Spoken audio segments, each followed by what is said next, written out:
तो देखो अभी हम लोग एक नया चैप्टर स्टार्ट करेंगे जिसका नाम है रिप्रोडक्शन। नाम से ही पता चल रहा है रिप्रोडक्शन मतलब कोई नया चीज़ को क्या करना है, प्रोड्यूस करना है। और तो जब भी कोई नया चीज़ को प्रोड्यूस किया जाता है, कोई नया लिविंग ऑर्गेनिज्म को प्रोड्यूस किया जाता है, तो उस फिनोमेना को क्या बोलते हैं, रिप्रोडक्शन।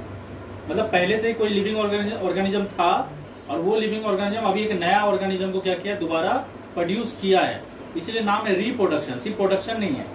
रिप्रोडक्शन का मतलब क्या हो गया, पहले भी कोई ऑर्गेनिज्म प्रोड्यूस हुआ था और अभी उस ऑर्गेनिज्म से दोबारा कोई नया ऑर्गेनिज्म प्रोड्यूस हो रहा है, इसलिए प्रोडक्शन के आगे में क्या लगे, रिप्रोडक्शन। तो रिप्रोडक्शन का मतलब क्या होता है, formation of new individual.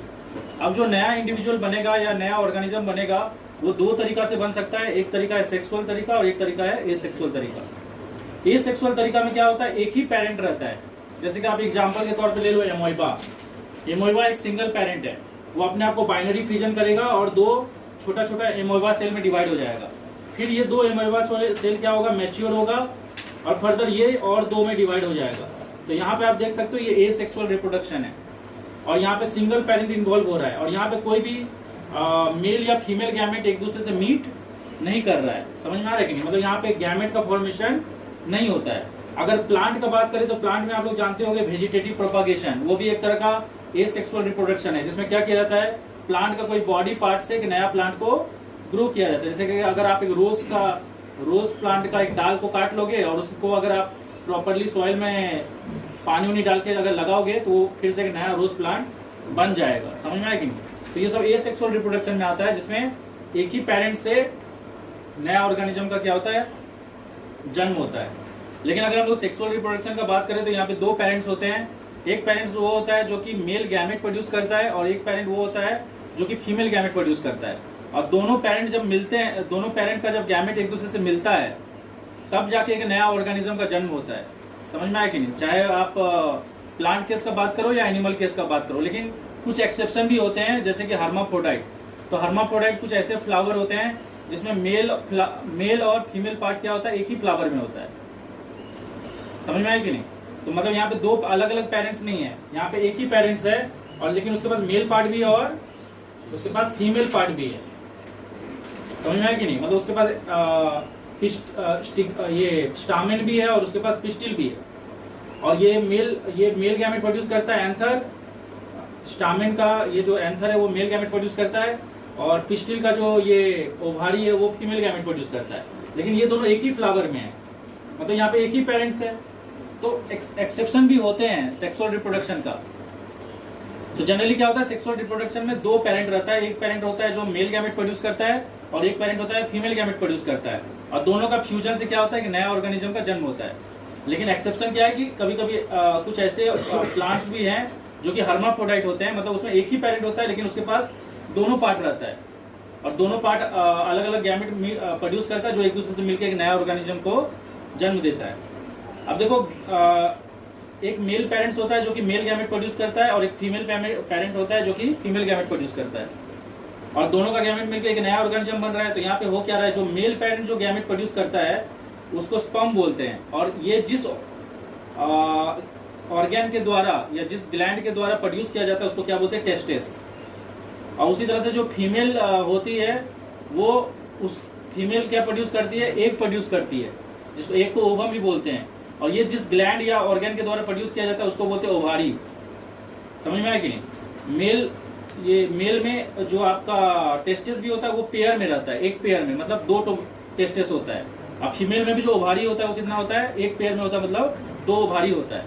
Testis का काम है स्पर्म प्रोड्यूस करना जिसको मेल गैमेट बोलते हैं और ओवारी का काम है एग और ओवम प्रोड्यूस करना। एग और ओवम एक ही चीज है तो उसका काम है एग और ओवम प्रोड्यूस करना। और जब ये स्पर्म और एग एक दूसरे से मिलता है तो उस प्रोसेस को क्या बोलते हैं, फर्टिलाइजेशन। और इसका फर्टिलाइजेशन होने के बाद जो चीज बनता है उसको जाइगोट बोलते हैं।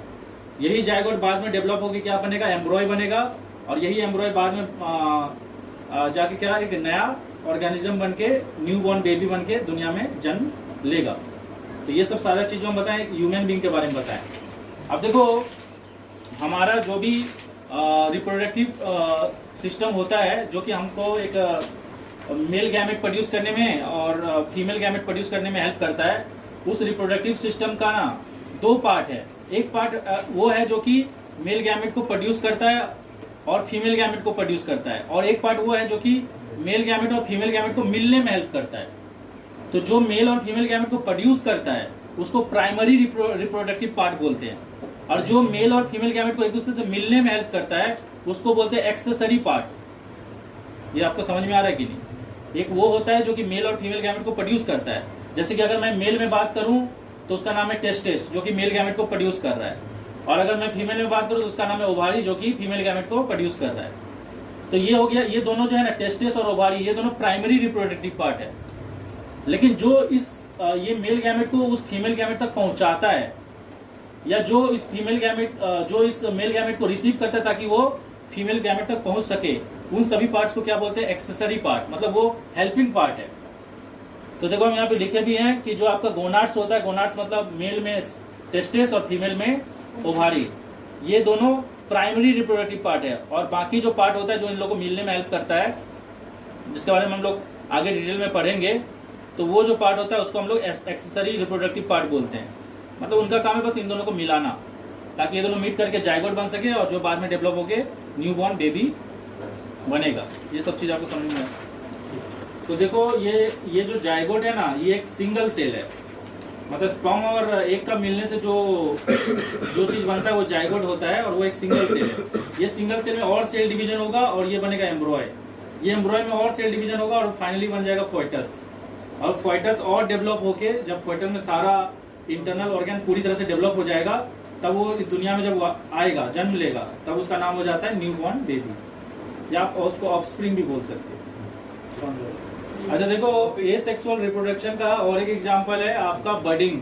बडिंग प्रोसेस में क्या होता है, जो हाइड्रा प्लांट होता है ना, जो हाइड्रा होता है ना, उसमें क्या होता है, एक छोटा सा बर्ड निकलता है, मतलब एक छोटा सा स्ट्रक्चर उसमें डेवलप होता है। और जब ये बर्ड थोड़ा सा मैच्योर हो जाता है ना, तो यहाँ से गिर जाता है जमीन पे, और ये जमीन पे ग्रो होकर एक नया फिर से हाइड्रा बन के ग्रो हो जाता है। बस ये प्रोसेस है, मतलब ये एक तरह का एसेक्सुअल रिप्रोडक्शन है, जिसमें किसी प्लांट का बॉडी पार्ट से एक नया प्लांट क्या हो रहा है, ग्रो हो रहा है। मतलब किसी ऑर्गेनिज्म का बॉडी पार्ट से क्या हो रहा है, कि नया ऑर्गेनिज्म ग्रो हो रहा है। समझ में आ रही है? तो देखो अभी हम लोग मेल रिप्रोडक्टिव सिस्टम के बारे में पढ़ेंगे, और हम लोग जानते हैं मेल रिप्रोडक्टिव सिस्टम का जो प्राइमरी पार्ट है वो है आपका टेस्टिस। तो जब एक बच्चा का जन्म नहीं हुए रहता है, जब एक बच्चा फोइटस स्टेज में रहता है और वो अपने मम्मी के यूटेरस में रहता है, तब तक उसका जो टेस्टिस रहता है ना, वो एब्डोमेन में रहता है। एब्डोमेन मतलब पेट का हिस्सा, मतलब पेट का वो हिस्सा, पेट का हिस्सा कहाँ से कहाँ तक, आपका जहाँ से छाती मतलब चेस्ट का हिस्सा खत्म होता है, और जहाँ पे आपका यूरिनरी ब्लैडर या आपका यूरेथ्रा जहाँ पे जाके खत्म होता है, मतलब जो हिस्सा आपका डायफ्राग्राम से स्टार्ट होता है, लंग्स से जस्ट नीचे कहाँ तक, लंग्स से नीचे कहाँ तक, आपका यूरेथ्रा तक, जहाँ से आपका यूरिनेशन होता है, वहां तक का हिस्सा क्या बोलते हैं, एब्डोमेन बोलते हैं। तो जब एक बच्चा का जन्म नहीं हुए रहता है, तब तक वो उसका जो टेस्टिस रहता है कहाँ रहता है, एब्डोमेन में रहता है। लेकिन जैसे ही वो बच्चा का जन्म होता है, तो वो जो टेस्टिस है ना, वो एब्डोमेन से किस में आ जाता है, एक थिन बैग में आ जाता है, थिन सैक लाइक स्किन में आ जाता है। और उस थिन सैक लाइक स्किन को क्या बोलते हैं, स्क्रोटम। समझ में आया कि नहीं? और जिसके थ्रू आया रहता है, जिस कैनाल के थ्रू आया रहता है, जैसे आप देख सकते हो यहाँ पे, देखो इस केस में टेस्टिस यहाँ है, और टेस्टिस फिर क्या हुआ, स्क्रोटम के अंदर आ गया। तो जिस जगह से आया, देखो ये जो जगह है ना, ये जगह, ये दिख रहा नहीं आपको, इस जगह को क्या बोलते हैं, जिसके थ्रू ये इसके अंदर आया, उसको बोलते हैं इंग्विनल कैनाल। क्या बोलते हैं, तो इंग्विनल कैनाल से ये टेस्टिस स्क्रोटम के अंदर, जो कि एक थिन बैग लाइक स्ट्रक्चर है, उसके अंदर कब आता है, जब बेबी का क्या होता है, डिलीवरी होता है। और ये अब क्वेश्चन रह जाता है कि ये एब्डोमेन के अंदर ही क्यों नहीं रहता है टेस्टिस, एब्डोमेन से बाहर क्यों आ रहा है, स्क्रोटम में क्यों आ रहा है, इसके पीछे का कारण क्या है? तो देखो इसके पीछे का कारण बहुत सिंपल सा है कि टेस्टिस क्या प्रोड्यूस करता है, स्पर्म प्रोड्यूस करता है। लेकिन हमारा बॉडी का टेम्परेचर जो है ना, वो 35 डिग्री सेल्सियस है, ऑप्टिमम टेम्परेचर। लेकिन स्पर्म प्रोडक्शन करने के लिए टेस्टिस को उससे 2-3 डिग्री सेल्सियस कम चाहिए। मतलब स्पर्म प्रोड्यूस करने के लिए जो टेस्टिस का जो टेम्परेचर होना चाहिए ना, वो कितना होना चाहिए, 2 से 3 डिग्री सेल्सियस कम होना चाहिए। किसके कंपैरिजन में, बॉडी टेम्परेचर के कंपैरिजन में। अगर बॉडी टेम्परेचर पे ही अगर टेस्टिस रहेगा ना तो वो स्पर्म जो भी प्रोड्यूस करेगा मतलब वो स्पर्म प्रोड्यूस ही नहीं कर पाएगा। तो अगर एक टेस्टिस स्पर्म तभी प्रोड्यूस कर सकता है जब उसका टेस्टिस का टेम्परेचर बॉडी का टेम्परेचर से क्या होगा 2-3 डिग्री सेल्सियस कम होगा।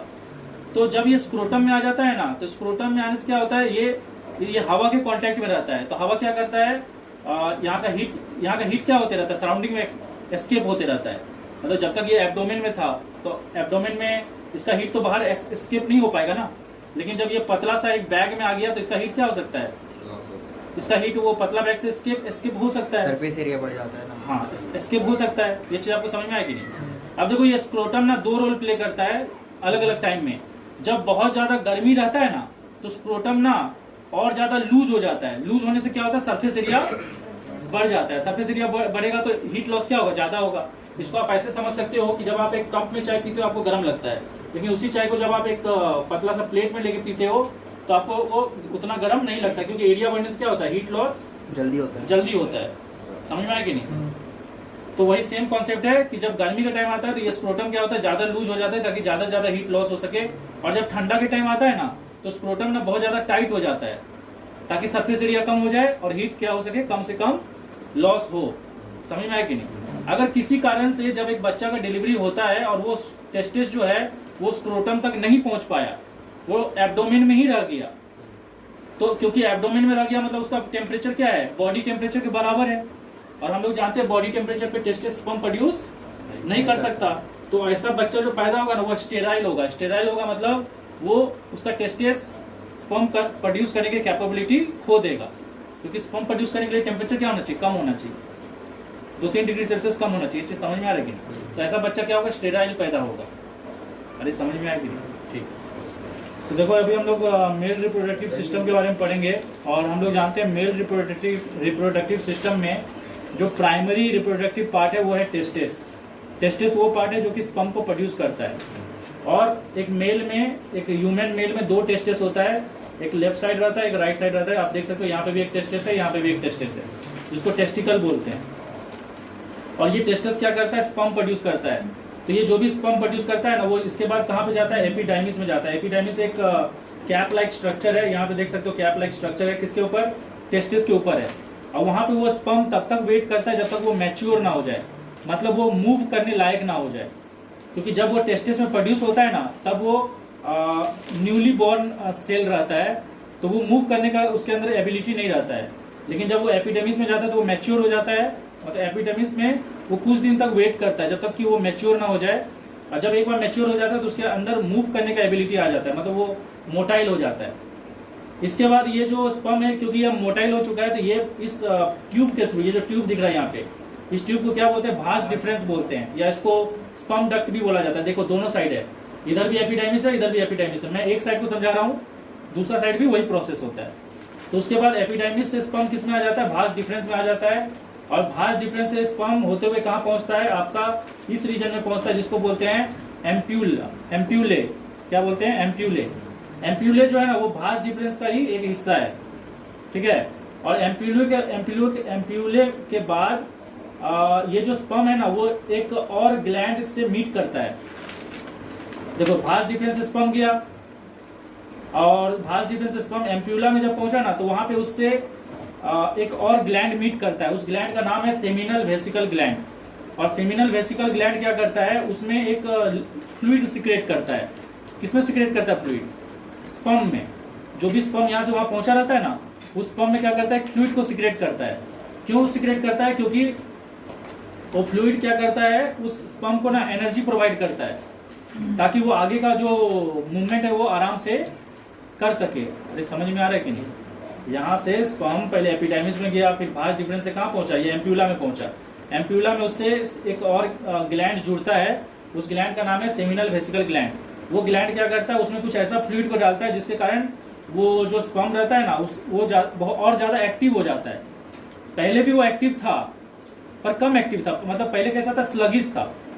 मतलब जब स्पर्म यहाँ से जा रहा था ना तो वो सुस्त था। जब ये ग्लैंड से मीट करता है तो ग्लैंड क्या करता है, उसमें कुछ ऐसा फ्लूइड को ऐड कर देता है कि वो एक्टिव हो जाता है। और जब ये स्पर्म उस फ्लूइड से मीट करता है तो उन स्पर्म और फ्लूइड का मिक्सचर को क्या बोलते हैं, सीमेन बोलते हैं, जो कि एक मिल्की कलर का फ्लूइड है। समझ में आया। तो ये फ्लूइड का काम बस इतना है कि स्पर्म को स्लगिश से क्या कर दिया जाए, एक्टिव कर दिया जाए। अब स्पर्म एक्टिव हो चुका है, अब स्पर्म एक्टिव होके जब आगे जाता है ना, तो वो फर्दर किस ग्लैंड में जाता है, फर्दर जाता है आपका प्रोस्टेट ग्लैंड में। तो देखो स्पर्म जो है ना, एक बार उस फ्लूइड से जब मिक्स हो जाता है, जो सेमिनल वेसिकल फ्लूइड, स्पर्म जब एक बार सेमिनल वेसिकल ग्लैंड के द्वारा जो फ्लूइड सिक्रेट किया गया था, उससे जब एक बार मिक्स हो जाता है, तो उसका नाम अब बदल के क्या हो जाता है, सीमेन हो जाता है। और ये सीमेन जब आगे कहाँ आ जाता है, प्रोस्टेट ग्लैंड में। प्रोस्टेट ग्लैंड वो रीजन है जहाँ पे यूरिनेशन निकलने का जो पाइप है और जो आपका स्पर्म निकलने का पाइप है, वो क्या हो जाता है, मीट करता है। मतलब दोनों, उसके बाद ना जो यूरिनेशन का पाइप है और स्पर्म निकलने का पाइप है ना, वो एक ही पाथ है। मतलब जिस पाथ से आपका टॉयलेट होता है, उसी पाथ से क्या होता है, स्पर्म भी निकलता है।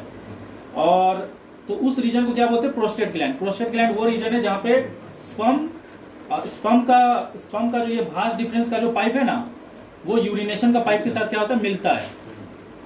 समझ में आया कि नहीं? और उसके बाद क्या होता है, उसके बाद का जो पाइप है वो दोनों के लिए, स्पर्म निकलने के लिए भी और यूरिन निकलने के लिए क्या है, कॉमन है। इस प्रोस्टेट ग्लैंड से जो पहले था, प्रोस्टेट ग्लैंड से पहले भाज डिफरेंस जो है वो स्पर्म निकलने का पाथ है और यूरिनेशन निकलने का पाथ अलग है। लेकिन जब प्रोस्टेट ग्लैंड में एंटर करता है ना, तो जो यूरिन निकलने का पाथ है और जो स्पर्म निकलने का पाथ क्या है, कॉमन हो जाता है। मतलब एक तरह से बोल सकते हो, स्पर्म का पाथ और आपका जो यूरिन का पाथ होता है वो कॉमन कहाँ पे हो जाता है, आपका प्रोस्टेट ग्लैंड में जाके कॉमन हो जाता है। अब ये स्पर्म प्रोस्टेट ग्लैंड में एंटर किया और ये प्रोस्टेट ग्लैंड, मतलब अब ये स्पर्म नहीं रहा, स्पर्म का नाम चेंज होकर क्या बन चुका है, सीमेन, क्योंकि सेमिनल वेसिकल उसमें एक फ्लूइड ऐड कर दिया है। अब ये सीमेन जब यहाँ से आगे बढ़ता है, तो यहाँ पे एक और ग्लैंड आता है जिसका नाम है बल्बो यूरेथ्रल ग्लैंड, जिसको कॉपर्स ग्लैंड भी बोलते हैं। मतलब ये इसका एक दूसरा नाम क्या है, कॉपर्स ग्लैंड। ये आप देख सकते हो यहाँ पे दोनों साइड में है। ये ग्लैंड क्या करता है ना, सीमेन को क्या करता है, और ज्यादा ल्यूब्रिकेट कर देता है।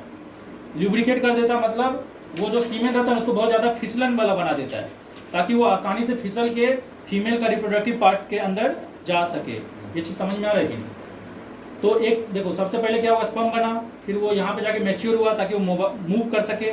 लेकिन वो मूव तो कर सकता है, लेकिन वो क्या है, स्लगिश है, मतलब सुस्त है। यहाँ जाके सेमिनल वेसिकल वाला फ्लूइड उसको क्या किया, एक्टिव कर दिया। एक्टिव होने के बाद वो अब क्या, क्योंकि उसके साथ मिल गया फ्लूइड के साथ, तो उसका नाम क्या हो गया, सीमेन।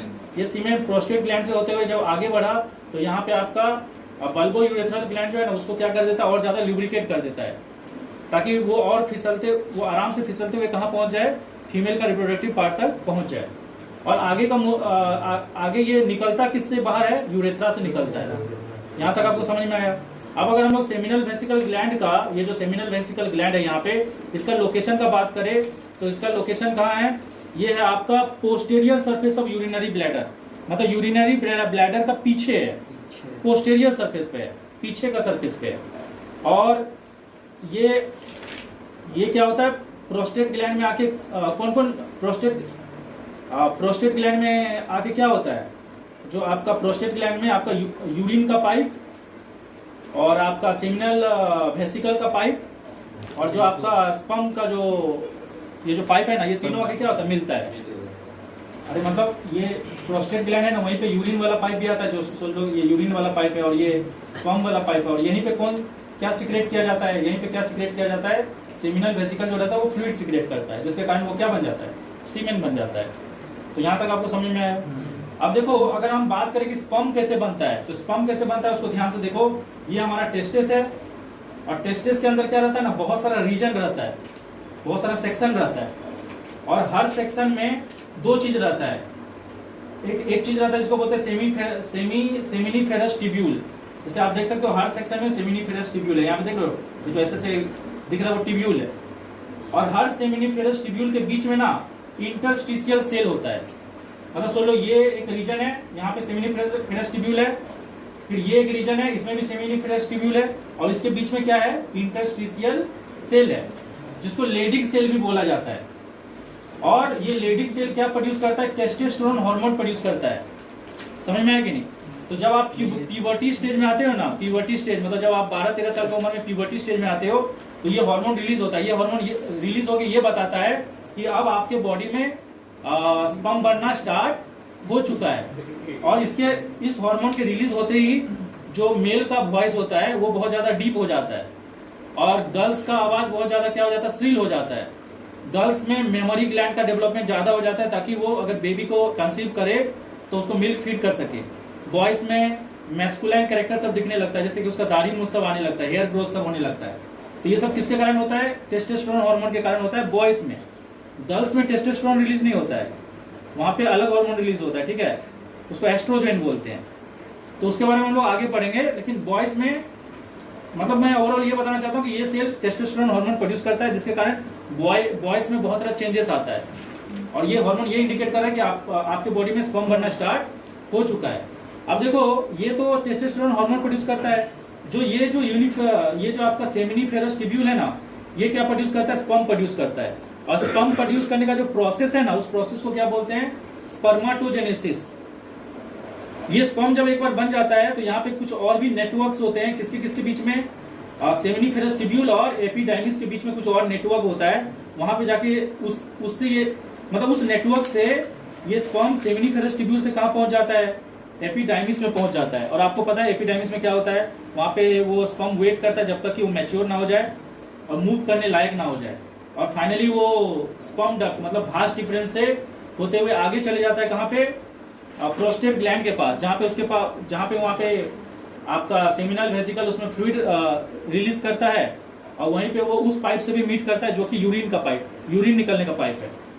और आगे वो जब उस सेमिनल वेसिकल का फ्लूइड से मिक्स हो जाता है तब वो क्या बन जाता है, सीमेन। और ये सीमेन फिर यूरेथ्रस होके क्या होता है, बाहर निकल जाता है। समझ में आया कि नहीं। तो आगे ये स्पर्म फीमेल रिप्रोडक्टिव पार्ट के अंदर कैसे जाता है वो सब चीज हम लोग आगे डिस्कस करेंगे। उसके अलावा देखो ये जो प्रोस्टेट ग्लैंड है ना, उसका एक और इम्पोर्टेंट फंक्शन है, यह भी आप समझ लो कि प्रोस्टेट ग्लैंड क्या करता है, सीमेन को ना अल्कलाइन बना देता है। क्योंकि जो आपका जो फीमेल का जो रिप्रोडक्टिव ऑर्गन है जहाँ पे ये सीमेन जाएगा, मतलब ये जो स्पर्म जहाँ पे जाएगा वो रिप्रोडक्टिव पार्ट क्या एसिडिक है। तो वो अगर वो एसिडिक मीडियम में स्पर्म जाएगा तो क्या होगा, मर जाएगा और वो ओवम तक पहुंच ही नहीं पाएगा। तो वो एसिडिक मीडियम को बर्दाश्त कर सके उसके लिए यहाँ पे स्पर्म को मतलब सीमेन को क्या कर दिया जाता है, अल्कलाइन कर दिया जाता है। और ये अल्कलाइन कौन करता है, ये प्रोस्टेट ग्लैंड करता है। तो अभी हम लोग फीमेल रिप्रोडक्टिव ऑर्गन के बारे में पढ़ेंगे। और फीमेल रिप्रोडक्टिव ऑर्गन में जो प्राइमरी पार्ट होता है, प्राइमरी मतलब जो पार्ट एसोसिएटेड है क्या चीज से, गैमेट का प्रोडक्शन से एसोसिएटेड है, उस पार्ट को क्या बोलते हैं, ओवारी बोलते हैं। और ये एक गोनाड है। और मेल रिप्रोडक्टिव ऑर्गन में भी जो प्राइमरी रिप्रोडक्टिव पार्ट होता है उसको टेस्टिस बोलते हैं, और वो भी गैमेट प्रोड्यूस करता है। टेस्टिस कौन सा गैमेट प्रोड्यूस करता है, मेल गैमेट जिसको बोलते हैं स्पर्म। और ओवारी कौन सा गैमेट प्रोड्यूस करता है, फीमेल गैमेट प्रोड्यूस करता है जिसको बोलते हैं ओवम, या उसको एग भी बोला जाता है। तो एग और ओवम एक ही चीज है। और फीमेल रिप्रोडक्टिव पार्ट में जो ओवम प्रोड्यूस होता है ना, वो हर महीना प्रोड्यूस होता है। हर महीना कितना तो ओवम प्रोड्यूस होता है, हर महीना एक ओवम प्रोड्यूस होता है, मतलब हर महीना एक तो एग प्रोड्यूस करता है कौन, ओवारी प्रोड्यूस करता है। समझ में आया। आइदर ये वाला ओवारी प्रोड्यूस कर रहा होगा या वो वाला ओवारी प्रोड्यूस कर रहा होगा, दोनों में से कोई एक ओवारी एक एग प्रोड्यूस करेगा और हर महीना प्रोड्यूस करेगा। और ये एक जो प्रोड्यूस होता है वो कहाँ प्रोड्यूस होता है, ये एक प्रोड्यूस होता है ओवारी के अंदर। लेकिन ओवारी के अंदर भी एक प्रॉपर रीजन में प्रोड्यूस होता है, जिस रीजन को क्या बोलते हैं, फॉलिकल बोलते हैं।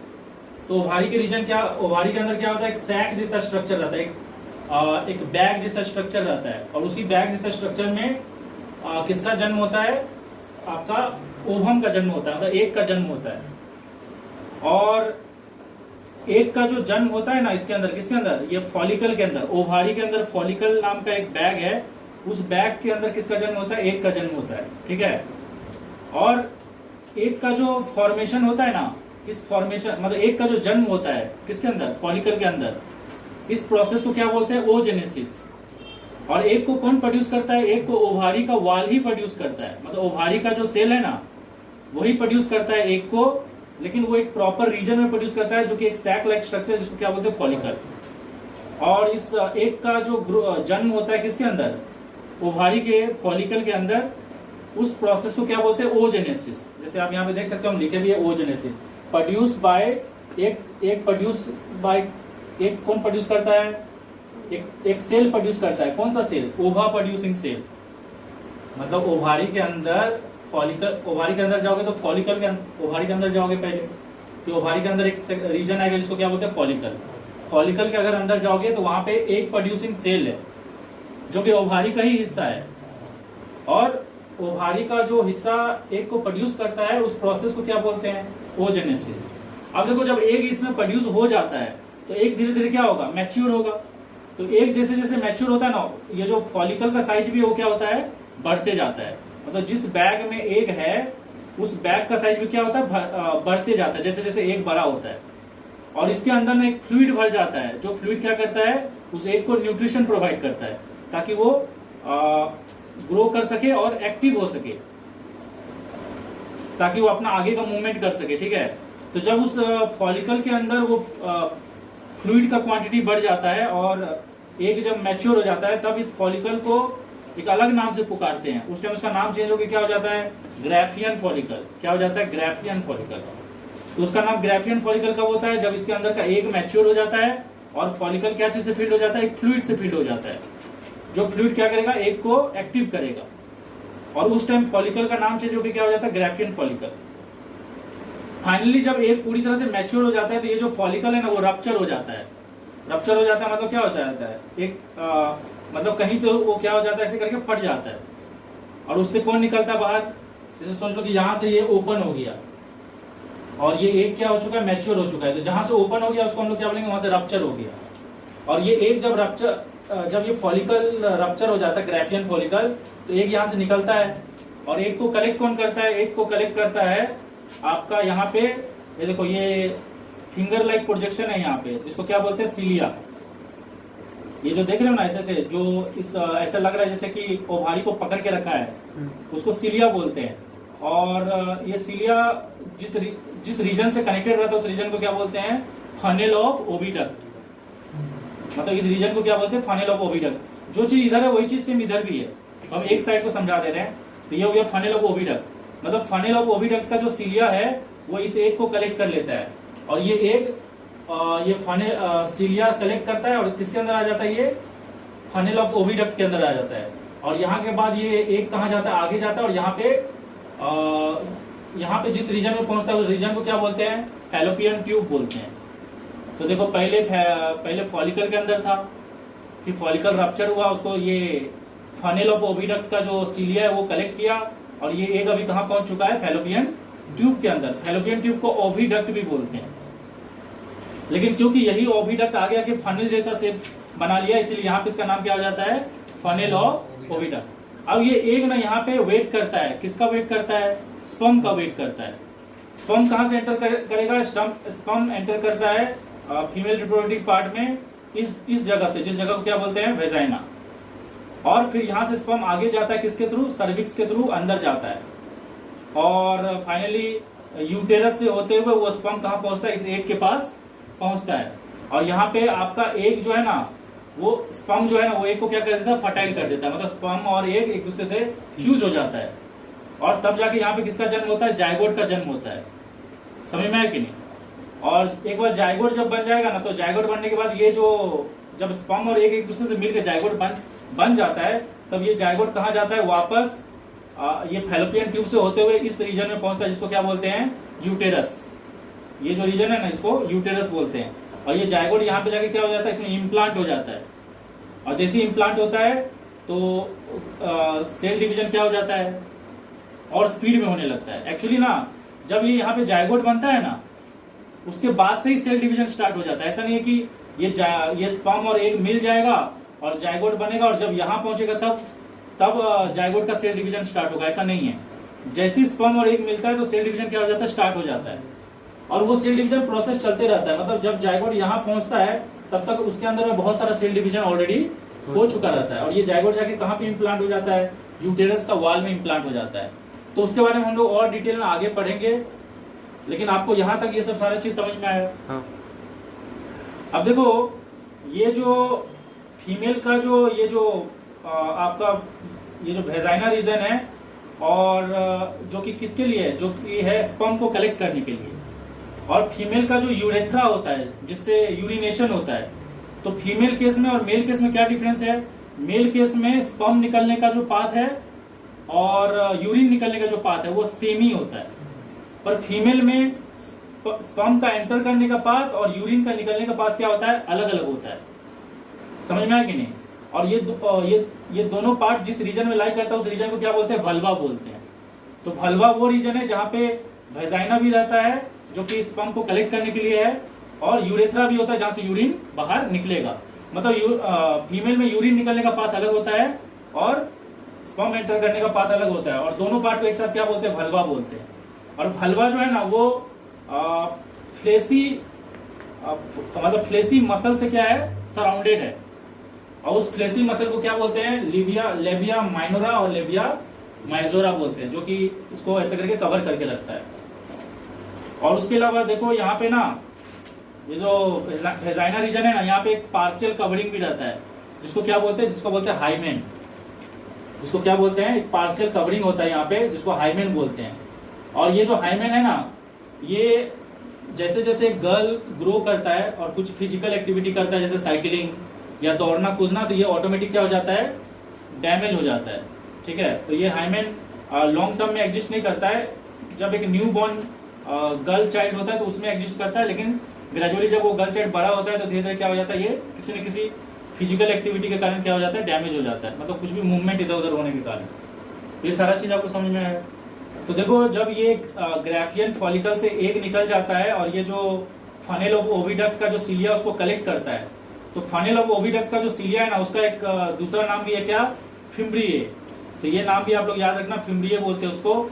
और जब ग्राफियन फॉलिकल रप्चर हो जाता है और उससे एग बाहर निकलता है, इस प्रोसेस को क्या बोलते हैं? ओवुलेशन। तो ओवुलेशन का मतलब होता है rupture of follicle and releasing of egg. अब देखो एक चीज मैं और बताना चाहता हूँ, ये एग जब फॉलिकल रप्चर हो जाता है और एग निकल के यहाँ पे कहाँ पहुंच जाता है? ओविडक्ट में या फैलोपियन ट्यूब में पहुंच जाता है। तो अब देखो एग तो निकल के चले गया ना, तो पीछे क्या बच गया? पीछे अभी भी आपका जो ग्राफियन फॉलिकल वो तो अभी भी है ना। ग्राफियन फॉलिकल बस रप्चर हुआ है और एग निकल के यहाँ से फैलोपियन ट्यूब में पहुंच चुका है, लेकिन ग्राफियन फॉलिकल तो अभी भी है। तो जो ग्राफियन फॉलिकल बच जाता है ना, वो कुछ टाइम बाद कन्वर्ट हो जाता है किसमें? येलो मास में, जिसको क्या बोलते हैं? कॉर्पस ल्यूटियम बोलते हैं। और ये कॉर्पस ल्यूटियम जो है ना, ये दो हार्मोन प्रोड्यूस करता है जिसको क्या बोलते हैं? एस्ट्रोजन और प्रोजेस्टेरोन। ठीक है, और ये दोनों हार्मोन प्रोड्यूस होके ये इंडिकेट करता है कि बॉडी में ओवम का प्रोडक्शन हो चुका है। और ये हार्मोन जैसे ही प्रोड्यूस होता है ना, तो जो बॉडी है ना, जो फीमेल का रिप्रोडक्टिव पार्ट है ना, जिसको क्या बोलते हैं? यूटेरस, वो अपने आप को ना और ज्यादा ब्लड वेसल सबसे मतलब यहाँ पे ब्लड वेसल का क्वांटिटी को क्या करता है? ग्रेजुअली बढ़ाने लगता है। क्योंकि कल जाके जब ये एक स्पर्म से फर्टिलाइज होने के बाद जब जाइगोट बन के इधर आएगा, तो यहाँ पे उसको सर्वाइव वो क्या होगा? यहाँ पे इम्प्लांट हो जाएगा, मतलब इस दीवार से जुड़ जाएगा। और जब वो इस दीवार से जुड़ेगा तो उसको और ज्यादा सेल डिवीजन करने के लिए क्या चाहिए? न्यूट्रिशन चाहिए। और न्यूट्रिशन कहाँ से सप्लाई होगा? न्यूट्रिशन सप्लाई होगा मदर का बॉडी से। तो मदर का बॉडी से न्यूट्रिशन सप्लाई करने के लिए यहाँ पे ज्यादा से ज्यादा क्या चीज को आना पड़ेगा? ब्लड वेसल को आना पड़ेगा। तो ये ब्लड वेसल ज्यादा से ज्यादा कब बनना स्टार्ट होता है? जब ये वाला हार्मोन प्रोड्यूस होता है। अगर ये वाला हार्मोन का प्रोडक्शन बंद हो जाएगा तो यहाँ पे जो सेल मतलब ब्लड वेसल का जो क्वांटिटी बढ़ाने का प्रोसेस है ना, वो भी क्या हो जाएगा? स्टॉप हो जाएगा। अगर सुन लो किसी कारण से स्पर्म जो है ना यहाँ पे नहीं पहुंचा, किसके पास? एग के पास। समझ में आया? तो ग्रेजुअली क्या होगा? आफ्टर सम टाइम ये वाला हार्मोन का जो प्रोडक्शन है वो क्या हो जाएगा? कम हो जाएगा। और ये वाल को पता चल जाएगा कि यहाँ पे एग फर्टिलाइज नहीं हुआ है। मतलब ये हार्मोन प्रोड्यूस होगी, ये बताता है कि एग फर्टिलाइज हुआ है कि नहीं। अगर सुन लो एग फर्टिलाइज नहीं हुआ, अगर एग फर्टिलाइज हो जाता है तो ये हार्मोन और प्रोड्यूस होगा। समझ में आया कि नहीं? और यहाँ का जो थिकनेस है ना ये यूटेरस का, वो और क्या होगा? बढ़ेगा। मतलब वहाँ पे ब्लड वेसल का क्वांटिटी क्या होगा? और बढ़ेगा, ताकि बाद में जब ये जाइगोट यहाँ पहुंचे, जो फर्टिलाइज एग है जो स्पर्म से मिल चुका है, वो जब यहाँ पहुंचे तो उसको सफिशिएंट न्यूट्रिशन मिल सके, किससे? मदर का बॉडी से, ताकि वो जाइगोट और स्पीड में सेल डिवीजन कर सके और एम्ब्रॉय में कन्वर्ट हो सके, एम्ब्रॉय से फोइटस में कन्वर्ट हो सके। समझ में आया कि नहीं? लेकिन अगर सुन लो किसी कारण से स्पर्म यहाँ पे नहीं पहुंचा और ये एग फर्टिलाइज नहीं हुआ, तो ये जो आपका प्रोजेस्टेरोन हार्मोन और एस्ट्रोजन हार्मोन है ना, इसका प्रोडक्शन क्या हो जाएगा, कम हो जाएगा और फाइनली बंद हो जाएगा। तो इससे यूटेरस को ये पता चल जाएगा कि एक फर्टिलाइज नहीं हुआ है, और जब एक फर्टिलाइज नहीं हुआ है मतलब क्या होगा, ये वाल में जो ब्लड वेसल का जो सप्लाई सब है ना वो कम होने लगेगा, मतलब वो ब्लड वेसल सब डिकम्पोज हो जाएगा, और ये फाइनली क्या होगा, बाहर एज ए ब्लीडिंग के तौर पे निकलने लगेगा, और इसी को क्या बोलते हैं, मेंस्ट्रुअल फ्लो बोलते हैं। तो ये सब चीज के बारे में हम लोग और डिटेल में आगे पढ़ेंगे। अब बाकी ये एक पार्शियल कवरिंग है जो कि टाइम के साथ अपने आप डैमेज हो जाता है। हम लोग जानते हैं कि मेल में एब्डोमेन के पास एक बैग जैसा स्ट्रक्चर रहता है, जिसके अंदर क्या रहता है, टेस्टिस रहता है। उस बैग जैसा स्ट्रक्चर को क्या बोलते हैं, स्क्रोटम बोलते हैं। स्क्रोटम क्या करता है, टेस्टिस को होल्ड करता है। लेकिन अगर सोच लो किसी कारण से, इंटरनल प्रेशर के कारण, अगर आपका जो, क्योंकि एब्डोमेन में इंटेस्टाइन भी है ना, तो किसी कारण से अगर ये इंटेस्टाइन भी क्या हो जाए, ये आपका जो स्क्रोटम वाला रीजन है ना उसमें एंटर कर जाए। ये जो स्क्रोटम वाला रीजन है किसको होल्ड करने के लिए, टेस्टिस को होल्ड करने के लिए, मेल रिप्रोडक्टिव पार्ट को होल्ड करने के लिए, मतलब मेल का जो प्राइमरी रिप्रोडक्टिव पार्ट है जो कि टेस्टिस प्रोड्यूस करेगा, सॉरी जो कि स्पर्म प्रोड्यूस करेगा, उसको होल्ड करने के लिए वो है। लेकिन अगर सुन लो किसी कारण से, कुछ इंटरनल प्रेशर के कारण इंटेस्टाइन इसके अंदर क्या हो जाए, बल्ज हो जाए, मतलब इंटेस्टाइन इसके अंदर थोड़ा सा ऐसे घुस के ऐसे बेंड हो जाए, समझ में आया कि नहीं। तो इंटेस्टाइन इसके अंदर किसके थ्रू घुसेगा, जिसके थ्रू यहाँ पे टेस्टिस आया था। टेस्टिस किसके थ्रू आया था, इंग्विनल कैनाल के थ्रू। तो जब ये इंटेस्टाइन थोड़ा इसके अंदर आ जाता है, इस सिचुएशन को क्या बोलते हैं, हर्निया बोलते हैं। समझ में आया कि नहीं। तो इस इंटेस्टाइन को फिर इससे बाहर करना बहुत जरूरी है, क्योंकि वो स्पेस को वो स्पेस किसके लिए, टेस्टिस के लिए। तो फिर जो टेस्टिस का जो डेवलपमेंट है या ग्रोथ है वो क्या होगा, अफेक्टेड होगा। तो देखो ये अगर ये हर्निया सिचुएशन होता है, अगर सोच लो इंटेस्टाइन इसके अंदर थोड़ा सा एंटर कर जाता है, तो ये सिचुएशन क्या है, बहुत ज़्यादा ही पेनफुल होता है। समझ में आया कि नहीं। और क्योंकि टेस्टिस के ऊपर भी प्रेशर पड़ रहा है, क्योंकि टेस्टिस जो जगह है, जो जगह टेस्टिस के लिए, वो जगह में पार्सली क्या हो गया, इंटेस्टाइन चले गया है। प्लस क्योंकि इंटेस्टाइन में एक बेंड हो गया है, तो वहां पे भी क्या होगा, जो फूड पास होगा, या हम लोग जानते हैं स्मॉल इंटेस्टाइन में क्या होता है, विली होता है, जो कि खाना, विली मतलब जो ब्लड वेसल होता है वो क्या करता है, खाना को एब्जॉर्ब करता है। तो वो सब प्रॉपरली यहाँ हो नहीं पाएगा, और लॉन्ग टर्म में क्या हो जाएगा, ये बहुत ज्यादा ही इन्फेक्शन कॉज करेगा, यहाँ पे कोई चीज जाके अटक भी सकता है। तो इसको सर्जरी करके ठीक करना जरूरी है, नहीं तो ये लॉन्ग टर्म में एक पर्सन मर भी सकता है इससे। तो देखो मेंस्ट्रुअल साइकिल जो है ना, ये फीमेल में होता है, और ये एक तरह का, ये एक पीरियोडिक प्रोसेस है जो कि फीमेल में हर महीना चलते रहता है।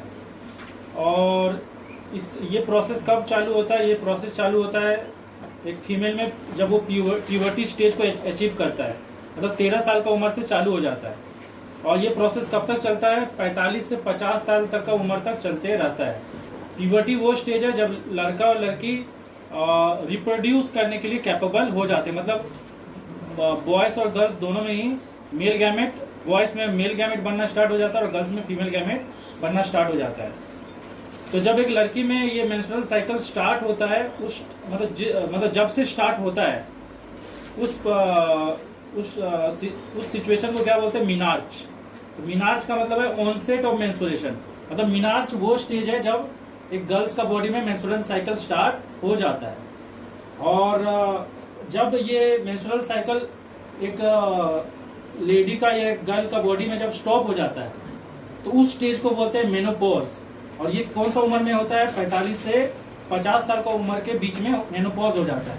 और मीनार्च कब होता है, ये 13 साल की उम्र से चालू हो जाता है, 10 से 13 साल के या 10 से 14 साल के बीच में स्टार्ट हो जाता है। तो देखो ये जो मेंस्ट्रुअल साइकिल जो है ना, ये 4 फेजेस में डिवाइडेड है, जिसमें सबसे पहला फेज का नाम है फॉलिकुलर फेज। और फॉलिकुलर फेज में क्या होता है, फॉलिकुलर फेज में यहाँ पे आपका एक का जन्म होता है, किसके अंदर, फॉलिकुल के अंदर। फॉलिकुल कहाँ होता है, ओवारी के अंदर होता है। ओवारी के अंदर एक बैग जैसा रीजन होता है, ओवारी के अंदर एक बैग जैसा रीजन होता है, वहाँ पे एक का जन्म होता है। और फॉलिकुलर फेज में क्या होता है, बस ये एक मैच्योर हो, जैसे जैसे टाइम पार होता है एक मैच्योर होने लगता है, और फॉलिकुल जो है ना वो भी साइज में क्या होने लगता है, बड़ा होने लगता है, बस यही होता है। और उस दौरान में ना एक हार्मोन रिलीज होता है, इसका नाम है ऑस्ट्रोजन। और ये एस्ट्रोजन कौन रिलीज करता है? ये एस्ट्रोजन रिलीज करता है ओवारी। ये oestrogen hormone corpus luteum release नहीं किया, ये ओवारी ही रिलीज किया है। तो जैसे ही आपका एग मैच्योर होने लगता है और फॉलिकुल जो है वो भी साइज में बढ़ने लगता है, तो ओवारी एक हार्मोन प्रोड्यूस करता है जिसका नाम है एस्ट्रोजन। ये एस्ट्रोजन क्या करता है? यूटेरस का वाल को प्रिपेयर करने लगता है। क्या चीज़ के लिए प्रिपेयर करने लगता है? मतलब वहाँ पे ब्लड वेसल का क्वांटिटी को बढ़ाने लगता है। क्यों बढ़ाने लगता है? ताकि ये एग जब इससे बाहर निकल के कहाँ जाएगा? आपका फैलोपियन ट्यूब में जाएगा, और जब एक स्पर्म आके इसको फर्टिलाइज कर देगा, तो फर्टिलाइजेशन होने के बाद ये जो फर्टिलाइज एग है ना, ये कहाँ जाएगा? ये जाएगा आपका यूटेरस का वाल में जाके इम्प्लांट हो जाएगा। तो इसलिए वो इस यूटेरस का वाल को प्रिपेयर करता है ताकि एग जब फर्टिलाइज होगा तो वहाँ जाके क्या हो सके? इम्प्लांट हो सके। समझ में आया कि नहीं? लेकिन फॉलिकुलर फेज में ये सब नहीं हुआ है। फॉलिकुलर फेज में सिर्फ क्या हुआ है? फॉलिकुल का साइज बढ़ा है। देखो फॉलिकुलर फेज में क्या क्या हुआ है? फॉलिकुल का साइज बढ़ा है, एग मैच्योर हुआ है, और इसका वाल जो है ना, ये आपका यूटेरस का, वो क्या हो रहा है? वो क्या हो गया? बहुत ज्यादा थिक हो गया है। बस इतना ही हुआ है फॉलिकुलर फेज में। ये फेज जब चलते रहता है, इस फेज का चलते चलते जब 13 से 14 दिन बाद ये फेज चलते रहता है। इस फेज का चलते चलते कितना दिन हो जाता है? 13 से 14 दिन हो जाता है। तो 13 से 14 दिन बाद क्या होता है? ये जो फॉलिकुल है ना, वो रप्चर हो जाता है, और इसमें से क्या होता है? एग बाहर निकलता है, और कहाँ चले जाता है? एग चले जाता है आपका फैलोपियन ट्यूब में, और इस स्टेज को बोलते हैं ओवुलेटरी फेज। फॉलिकुलर फेज में सिर्फ क्या क्या चीज हुआ? 3 चीज हुआ। एग मैच्योर हुआ, फॉलिकुलर का साइज बढ़ा, और यहाँ पे थिकनेस बढ़ा। किसका? यूटेरस का। ओवुलेटरी फेज में क्या होता है? ओवुलेटरी फेज स्टार्ट होता है इस फेज का 13 से, मतलब ये फेज कंप्लीट होते, मतलब सोच लो ये फेज ना पहला दिन चालू हुआ, तो इसका 13वां और 14वां दिन क्या हो गया? ओवुलेटरी फेज चालू हो गया। और जैसे ही वो फेज आता है तो आपका ये एग जो होता है वो क्या हो जाता है? सॉरी, आपका जो ये फॉलिकुल है वो क्या हो जाता है? रप्चर हो जाता है, और इसमें से एग रिलीज होकर कहाँ चले जाता है? आपका फैलोपियन ट्यूब में चले जाता है। समझ में आया? लेकिन देखो ये ओवुलेटरी फेज में क्या हो जाता है? आपका फॉलिकुल रप्चर हो जाता है, और इससे क्या रिलीज होता है? एग रिलीज होता है। लेकिन ना फॉलिकुल अपने आप रप्चर नहीं होता है। फॉलिकुल को रप्चर कराने के लिए भी क्या होता है? एक प्रॉपर हार्मोन प्रोड्यूस किया जाता है, जिस हार्मोन का नाम है फॉलिकुल स्टिमुलेटिंग हार्मोन और ल्यूटेनाइजिंग हार्मोन। ये दोनों हार्मोन क्या करता है? फॉलिकुल को सिग्नल देता है कि फॉलिकुल क्या हो जाए? रप्चर हो जाए, और एग क्या हो जाए? रिलीज हो जाए। और ये दोनों हार्मोन को कौन प्रोड्यूस करता है? Pituitary gland. एक बार फिर से सुन लो कि फॉलिकुल अपने आप रप्चर नहीं होता है, उसको रप्चर होने के लिए भी हार्मोन के द्वारा सिग्नल दिया जाता है। कौन सा हार्मोन? फॉलिकुल स्टिमुलेटिंग हार्मोन FSH, और ल्यूटेनाइजिंग हार्मोन जिसका नाम है LH। और ये दोनों हार्मोन को कौन प्रोड्यूस करता है? Pituitary gland. तो जैसे ये हार्मोन इस फॉलिकुल को सिग्नल देता है रप्चर होने का, तो ये रप्चर हो जाता है, और इससे कौन रिलीज हो जाता है? एग रिलीज हो जाता है। और एग रिलीज होने का प्रोसेस को क्या बोलते हैं? ओवुलेशन। और इसीलिए इस फेज को क्या बोला जाता है? Ovulatory phase. और ये फेज मतलब 13वां और 14वां दिन में होता है। समझ में आया कि नहीं? उसके बाद नेक्स्ट फेज जो है उसका नाम क्या है? Luteal phase. ये फेज 14 दिन जब हो जाता है ना, उसके बाद से चालू होता है, मतलब 15वां दिन से 28वां दिन तक चलते रहता है। इस फेज में क्या होता है आपका? ल्यूटियल फेज में आपका जो यूटेरस का वाल है ना, वो और ज्यादा थिक होने लगता है, और जो फॉलिकुल बच जाता है ना रप्चर होने के बाद, वो क्या चीज में कन्वर्ट हो जाता है? कॉर्पस ल्यूटियम में। और ये कॉर्पस ल्यूटियम ना फर्दर और एस्ट्रोजन और प्रोजेस्टेरोन प्रोड्यूस करता है, जो कि यूटेरस का वाल को और ज्यादा क्या करता है? थिक करता है। समझ में आया कि नहीं? तो इस फेज में, मतलब ल्यूटियल फेज में ज्यादा कुछ नहीं हो रहा है, बस जो फॉलिकल बच गया था वो किस में कन्वर्ट हो जाता है? कॉर्पस ल्यूटियम में। और वो और ज्यादा क्या प्रोड्यूस करता है? एस्ट्रोजन और प्रोजेस्टेरोन प्रोड्यूस करता है। और उसके अलावा ये हार्मोन जैसे ही और ज्यादा प्रोड्यूस होता है ना, तो इसका वाल क्या होता है? और ज्यादा थिक होने लगता है। तो यहाँ पे ब्लड वेसल का क्वांटिटी और बढ़ने लगता है। इस फेज में भी ब्लड वेसल का क्वांटिटी बढ़ रहा था, लेकिन उसका क्वांटिटी और कब बढ़ने लगता है? ल्यूटियल फेज में जाकर। समझ में आया कि नहीं? लेकिन अगर सोच लो किसी कारण से ये एग फर्टिलाइज नहीं हुआ, तो उसके बाद कौन सा फेज आ जाता है? मेंस्ट्रुअल फेज आ जाता है। समझ में आया कि नहीं? और ये मेंस्ट्रुअल फेज जो है ना, ये 3 से 5 दिन तक लगातार चलते रहता है। और इस फेज में क्या होता है? ये जो ब्लड वेसल सब है ना, दोबारा क्या होने लगता है? डिस्चार्ज होने लगता है। मतलब ब्लड वेसल यहाँ का डैमेज हो जाता है। क्योंकि ये ब्लड वेसल यहाँ क्यों बना था, ताकि यहाँ पे फर्टिलाइज एक जाके इम्प्लांट हो सके। अब क्योंकि इम्प्लांट नहीं हुआ, क्योंकि इम्प्लांट कब होगा, जब एक फर्टिलाइज होगा। और जब अगर एक फर्टिलाइज नहीं हुआ तो इम्प्लांट नहीं होगा, और इम्प्लांट नहीं होगा तो ये दोबारा क्या होने लगेगा, सेट होने लगेगा, ये सब झड़ने लगता है, और फिर क्या होता है, ब्लीडिंग होने लगता है। और ये ब्लीडिंग कितना दिन तक चलता है, 3 से 5 दिन तक चलता है। लेकिन यहाँ पे जो चीज़ और समझने वाला बात है कि जैसे ही मेंस्ट्रुअल फेज चालू होता है ना, मतलब जैसे ही ब्लीडिंग होना स्टार्ट हो जाता है, वैसे ही जो आपका जो नया एग का जो फॉर्मेशन है ना, वो भी चालू हो जाता है। मतलब ये 3 से 5 दिन तक जब तक ब्लीडिंग चलते रहता है ना, उसी में कौन सा फेज चालू हो जाता है, फॉलिकुलर फेज चालू हो जाता है। अरे समझे कि नहीं? समझे। मतलब तुम्हारा जो नया एग बन रहा था, वो कौन सा फेज में बन रहा था, फॉलिकुलर फेज में। तो नया एग का जो बनने का प्रक्रिया है, वो मेंस्ट्रुअल साइकिल के दौरान में ही चालू हो जाता है। फिर से ये प्रोसेस 12 दिन तक चलेगा, उसका 13वां-14वां दिन फिर से ओव्यूलेटरी फेज आ जाएगा। फिर ओव्यूलेटरी फेज के बाद 15 से 28 दिन तक ल्यूटियल फेज चलेगा, फिर से मेंस्ट्रुअल साइकिल चालू हो जाएगा। फिर मेंस्ट्रुअल साइकिल जैसे ही चालू होगा तो फिर एक नया एग बन जाएगा। अरे समझ में आ रहा है कि नहीं? वो फेज खत्म हो रहा है और ये फेज जैसे ही चालू हो रहा है, मतलब ये फेज में मेंस्ट्रुअल फ्लो हो रहा है ना, क्योंकि एक फर्टिलाइज नहीं हुआ, तो यहाँ का वॉल डिसइंटीग्रेट होने लगता है, और उसी टाइम एक नया एग भी बन जाता है। मतलब उसी टाइम ये फेज भी शुरू हो जाता है। ये सारा चीज समझ में आ रहा है। ये यहाँ पे कुछ ऐसा चीज हो रहा है, देखो हम लोग जानते हैं ये पहला दिन से 5वां दिन तक मेंस्ट्रुअल फ्लो चलते रहेगा, और इसी फेज में तुम्हारा फॉलिकुलर फेज भी चालू हो जाता है, मतलब एक फॉर्मेशन भी चालू हो जाता है। समझ में आया कि नहीं? मतलब जब मेंस्ट्रुअल फेज चलते रहता है ना, उसी टाइम क्या होता है, एक का भी एक नया एग भी बन जाता है। समझ में आया कि नहीं? और उसके बाद क्या होता है, तुम्हारा इसी टाइम से फॉलिकुलर फेज चलने लगता है, और ये फॉलिकुलर फेज कितना दिन तक चलता है, 12 दिन तक चलता है। देखो इस दौरान में दो चीज हो रहा है, यहाँ पे मेंस्ट्रुअल फ्लो हो रहा है, मतलब ब्लीडिंग हो रहा है, और यहाँ पे नया एग भी बन रहा है, और फॉलिकुलर का डेवलपमेंट भी हो रहा है। जब 12 दिन बीत जाता है, जो 13वां और 14वां दिन है ना, उन दोनों दिन में से किसी एक दिन ओव्यूलेशन हो जाता है। या तो 13वां दिन हो गया होगा, या 14th वाला डेज में, मतलब या तो 13वां दिन में हो गया होगा, या 14वां दिन में एक बाहर निकल जाता है। उसके बाद एक निकलने के बाद जो आपका 15वां दिन से जो 28वां दिन तक है ना, इतना दिन तक आपका ये सब चलते रहता है, मतलब इसका वाल और थिक होते रहता है, और इस दौरान में वेट करते रहता है कि कोई स्पर्म आके इसको फर्टिलाइज कर दे। समझ में आया कि नहीं? तो अगर मेल गैमेट ये जो 13वां से 14वां दिन में अगर एंटर करता है, अगर फीमेल रिप्रोडक्टिव पार्ट में, तो उसका उस फीमेल का प्रेगनेंसी होने का चांसेस क्या है, बहुत ज़्यादा है। क्योंकि इस दौरान में ये 13वां-14वां दिन में क्या होता है, एग रिलीज हो जाता है, तो इस टाइम अगर कोई भी स्पर्म इसके पास पहुंच जाएगा तो वो पर्सन प्रेग्नेंट हो जाएगा। क्योंकि वो ये 13वां-14वां दिन से लेकर 28वां दिन तक क्या करता है, वेट करता है, और जैसे 28 दिन पूरा जाता है ना, तो फिर से मेंस्ट्रुअल साइकिल चालू हो जाता है, और जैसे मेंस्ट्रुअल साइकिल चालू होता है, उस 5 दिन के दौरान में फिर से नया एक जन्म ले लेता है। तो ये साइकिल चलते रहता है। देखो अभी हम लोग थोड़ा सा और डिटेल में जाएंगे।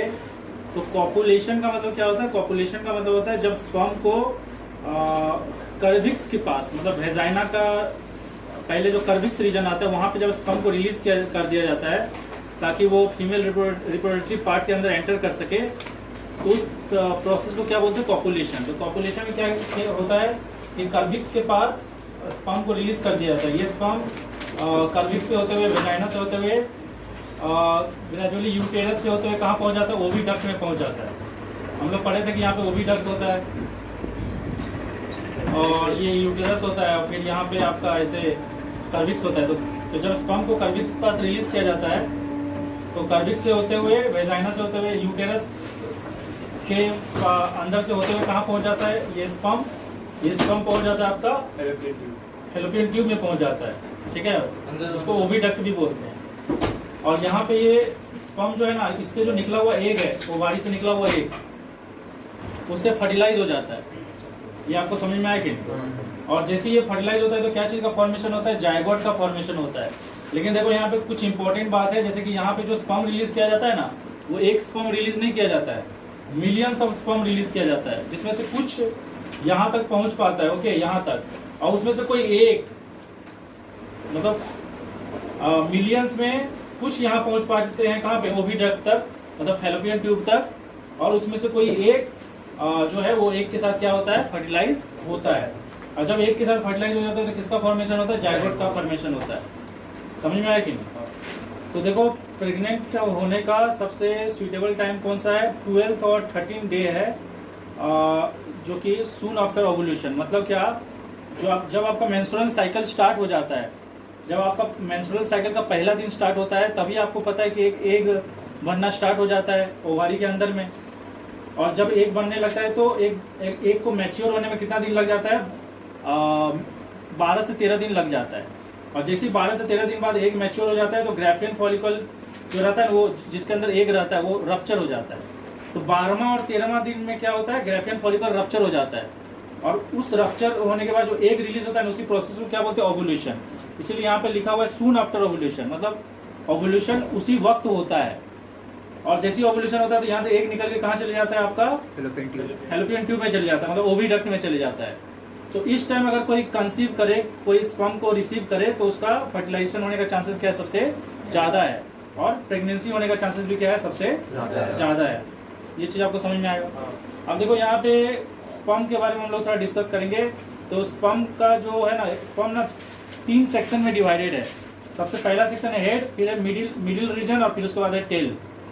जो उसका हेड रीजन होता है ना, उसमें एक सबसे आगे वाला सेक्शन को क्या बोलते हैं, सबसे पहले आगे वाला के हिस्सा को बोलते हैं एक्रोजोम। और ये एक्रोजोम ना एक एंजाइम रिलीज करता है जिसका नाम है हियालुरोनीडेस। ये एक तरह का एंजाइम है। और ये एंजाइम क्या करता है, ये एंजाइम जब ये स्पर्म ना किसके पास पहुंचता है, एग के पास पहुंचता है, मतलब ओवम के पास पहुंचता है, तो ओवम का वाल को ना डिसॉल्व करने में हेल्प करता है, ताकि स्पर्म क्या हो सके, उसके अंदर एंटर कर सके। ये चीज आपको समझ में आ रहा है कि नहीं? तो ये जो हियालुरोनीडेस एंजाइम है, ये फैसिलिटेट क्या करता है, स्पर्म का एंट्री को फैसिलिटेट करता है, किसके अंदर, ओवम के अंदर, उसका वाल को क्या करके, डिसॉल्व करके। समझ में आया कि नहीं? और जैसे ही वो स्पर्म इसके अंदर चले जाते हैं तो इसका जो ये टेल वाला पार्ट है ना, ये बाहर रह जाता है। और ये जो आगे वाला हिस्सा है वो कहाँ चले जाता है, अंदर चले जाता है। और इसके अंदर रहता है आपका 23 इसके अंदर आपका रहता है 23 क्रोमोसोम।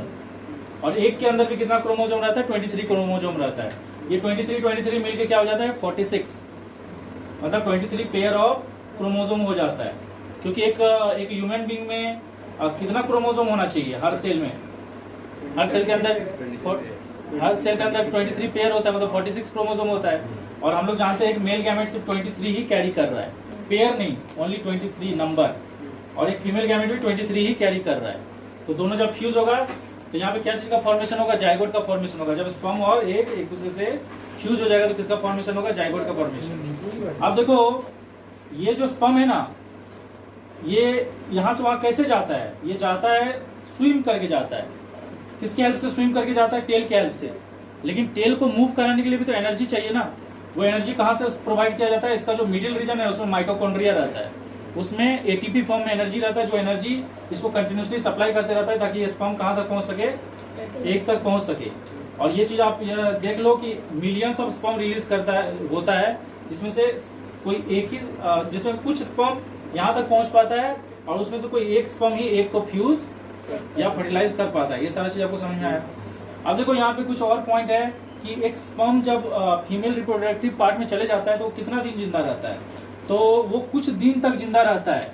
लेकिन यहाँ पे एक चीज़ आप लोग याद रखना कि वो भले कुछ दिन जिंदा रहे, कुछ दिन मतलब हो सकता है कि वो एक हफ्ता भी जिंदा रह सकता है, लेकिन जिंदा रह सकता है। लेकिन उसका जो एक को जो फर्टिलाइज करने का जो एबिलिटी है ना, वो 2 ही दिन तक रहता है, मतलब 1 से 2 ही दिन तक रहता है।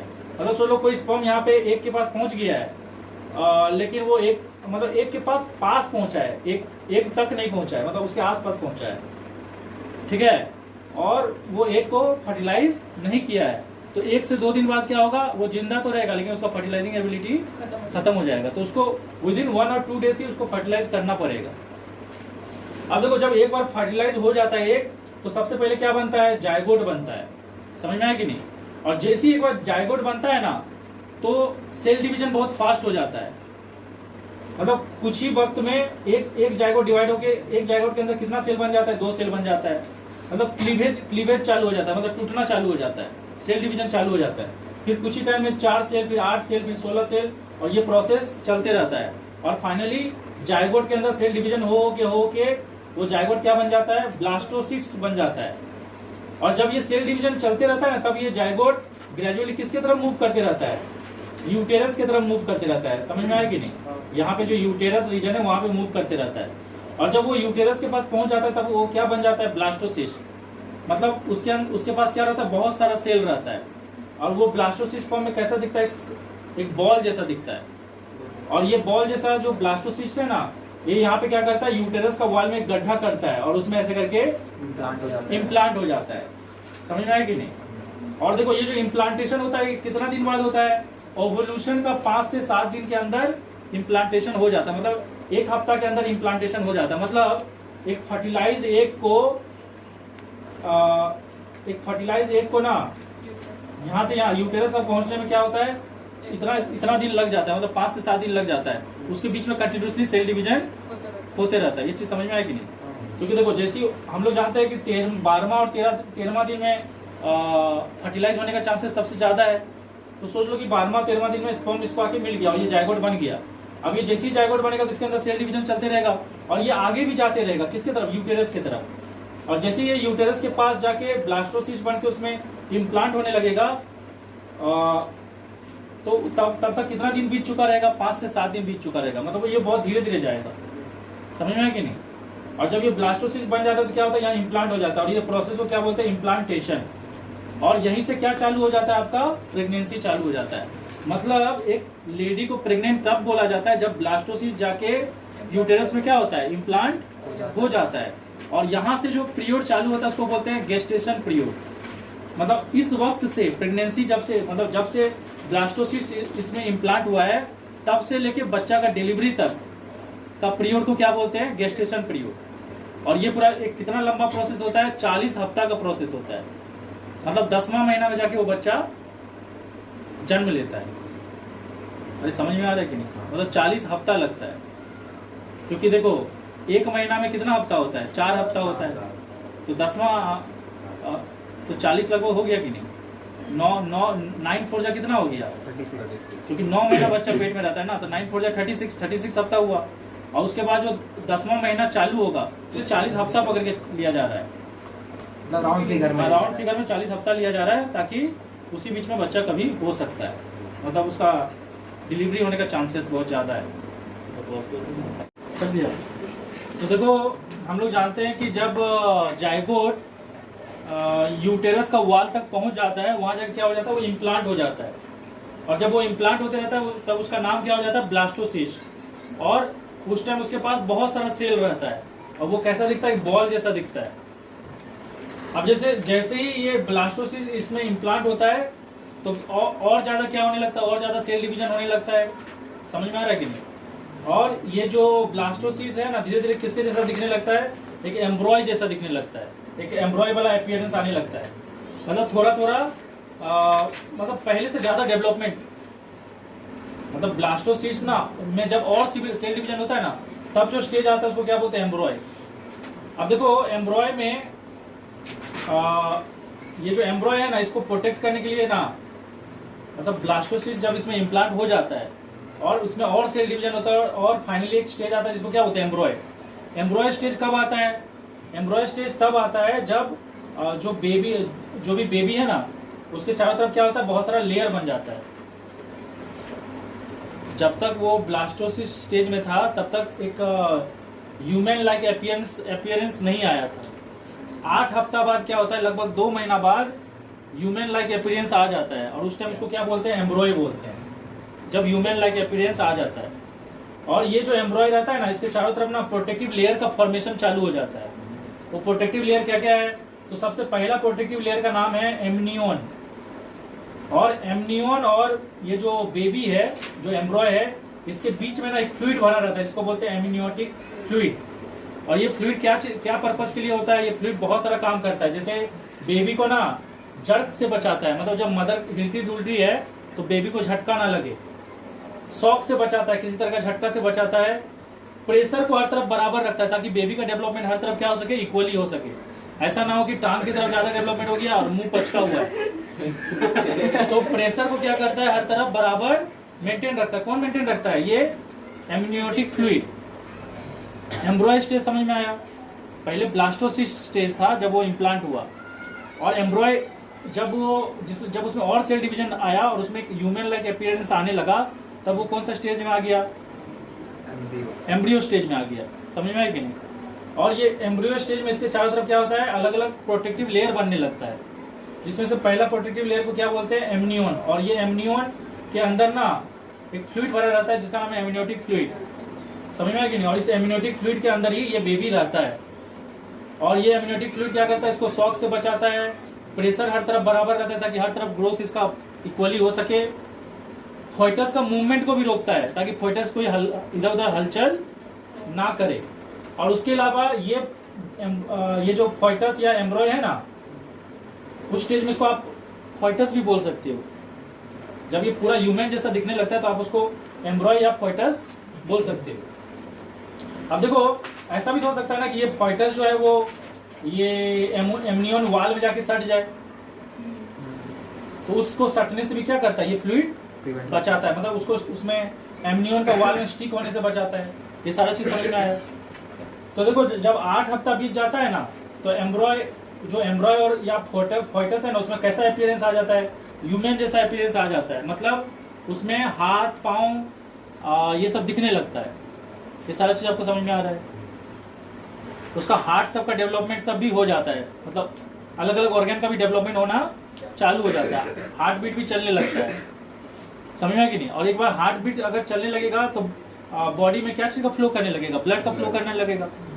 और जब ब्लड का फ्लो करने लगेगा तो सीधा सा बात है, इसका बॉडी को न्यूट्रिशन का भी जरूरत पड़ेगा। और जब बॉडी में न्यूट्रिशन का जरूरत पड़ेगा तो बॉडी जब न्यूट्रिशन कंज्यूम करेगा तो वेस्ट मटेरियल भी प्रोड्यूस करेगा कि नहीं? तो इसको न्यूट्रिशन भी चाहिए और इसको वेस्ट प्रोडक्ट भी प्रोड्यूस करके बाहर निकालना है। लेकिन बेबी तो अभी मदर का यूटेरस में है ना, तो बेबी अपने आप तो अपना बॉडी से जो भी गंदगी है उसको बाहर दुनिया में तो नहीं निकाल सकता, या बाहर दुनिया से खुद न्यूट्रिशन तो ले नहीं सकता। तो उसको वो चीज़ लेने के लिए किसका जरूरत पड़ेगा? मदर का जरूरत पड़ेगा। तो देखो, इस एमियोन लेयर के बाद और एक लेयर रहता है जिसको बोलते हैं कोरियन लेयर, और ये सबसे बाहरी लेयर रहता है जो क्या करता है? बेबी को प्रोटेक्ट करके रखता है। समझ में आया कि नहीं? मतलब बेबी इस लेयर से बाहर निकल नहीं सकता, लेकिन जब बेबी डिलीवर होता है ना, तो ये वाला लेयर क्या हो जाता है? हट जाता है, और ये जो फ्लूइड है अंदर का वो भी निकल जाता है डिलीवरी के टाइम में। ये सारा चीज समझ में आ रहा है? तो ये बेबी का जो इधर वाला जो बाहरी लेयर है उसको क्या बोलते हैं? कोरियन। और इस तरफ एक और लेयर रहता है जिसको क्या बोलते हैं? प्लेसेंटा। प्लेसेंटा क्या करता है? इस बेबी को यूटेरस से जोड़ के रखता है। मतलब प्लेसेंटा यूटेरस का ही एक रीजन है, मतलब प्लेसेंटा यूटेरस का वो रीजन है जो कि बेबी से क्या होता है? कनेक्टेड रहता है। लेकिन देखो, प्लेसेंटा जो रहता है ना, वो बेबी से डायरेक्टली कनेक्टेड नहीं रहता है, वो एक और लेयर के थ्रू कनेक्टेड रहता है जिस लेयर का नाम है एलेंटोइस। एक बार ध्यान से देख लो, यहाँ पे एम्ब्रॉय है, एम्ब्रॉय का पहला कवरिंग क्या है? जिसको बोलते हैं एमनियोन। और एमनियोन के अंदर क्या चीज में डूबा हुआ है? एमनियोटिक फ्लूइड में डूबा हुआ है।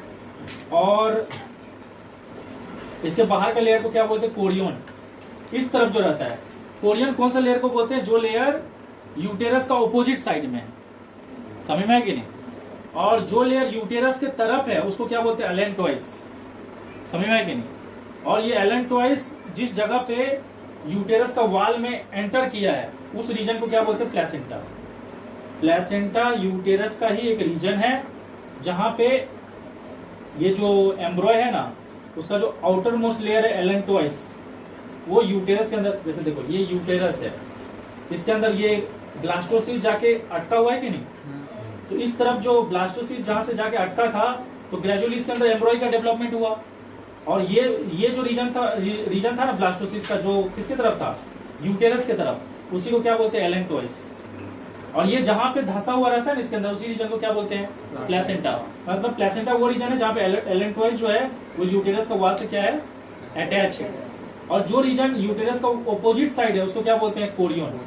और इसी के अंदर ना एक और लेयर बनता है जिसको बोलते हैं एमनियोन। और इस एमनियोन के अंदर क्या रहता है? एमनियोटिक फ्लूइड रहता है। ये सारा चीज आपको समझ में आ रहा है? अब देखो, ये जो एलेंटोइस है ना, इसी से क्या गुजरता है? बेबी का ब्लड वेसल गुजरता है। तो देखो, बेबी का ब्लड वेसल इधर से आ रहा है और यहाँ से वापस बेबी के अंदर ही जा रहा है। तो एलेंटॉइस का जो रीजन से ब्लड वेसल बेबी से निकल के यूटेरस की तरफ जाता है उस रीजन को क्या बोलते हैं? अम्बिलिकल कॉर्ड बोलते हैं। तो अम्बिलिकल कॉर्ड वो रीजन है जो कि बेबी और प्लेसेंटा को क्या करता है? कनेक्ट करता है। और ये जो अम्बिलिकल कॉर्ड है इसको कौन कंटेंट किया है? इसको एलेंटॉइस ही कंटेंट किया है। अरे समझ में आ रहा है कि नहीं? देखो ये है एम्ब्रॉय, एम्ब्रॉय किसके अंदर है? एमनियोन के अंदर है। और वो किससे फील्ड है? एमनियोटिक फ्लूइड से फील्ड है उसके। और इधर जो उसका बाहरी कवरिंग है उसको क्या बोलते हैं? कोरियन। ये और ज़्यादा सेफ्टी प्रोवाइड करने के लिए, प्रोटेक्शन के लिए। और जो रीजन बेबी का इधर मतलब इसके अंदर यूटेरस के अंदर एंटर हुआ है, इम्प्लांट हुआ है, उस रीजन को क्या बोलते हैं? एलेंटॉइस। और इस एलेंटॉइस के ही अंदर अंदर कौन जाता है? ब्लड वेसल जाता है। उन ब्लड वेसल को क्या बोलते हैं? Umbilical cord. नहीं समझ में आया? और ये अम्बिलिकल कॉर्ड ही ब्लड वेसल को कंटेन किया रहता है। अब यहाँ पे जो चीज गौर करो, ये बहुत इंपॉर्टेंट चीज है। ये देखो यहाँ पे एक जो चीज देख लो, यहाँ से ऑक्सीजन जा रहा है और यहाँ से CO2 निकल रहा है। ये एक्चुअली किसका ब्लड वेसल है पता है? ये मदर का ब्लड वेसल है। जो कि मदर का ब्लड वेसल कहाँ पे है? यूटेरस का वॉल में है। अब मदर का ब्लड वेसल जिस जगह पे है उसी को क्या बोलते हैं?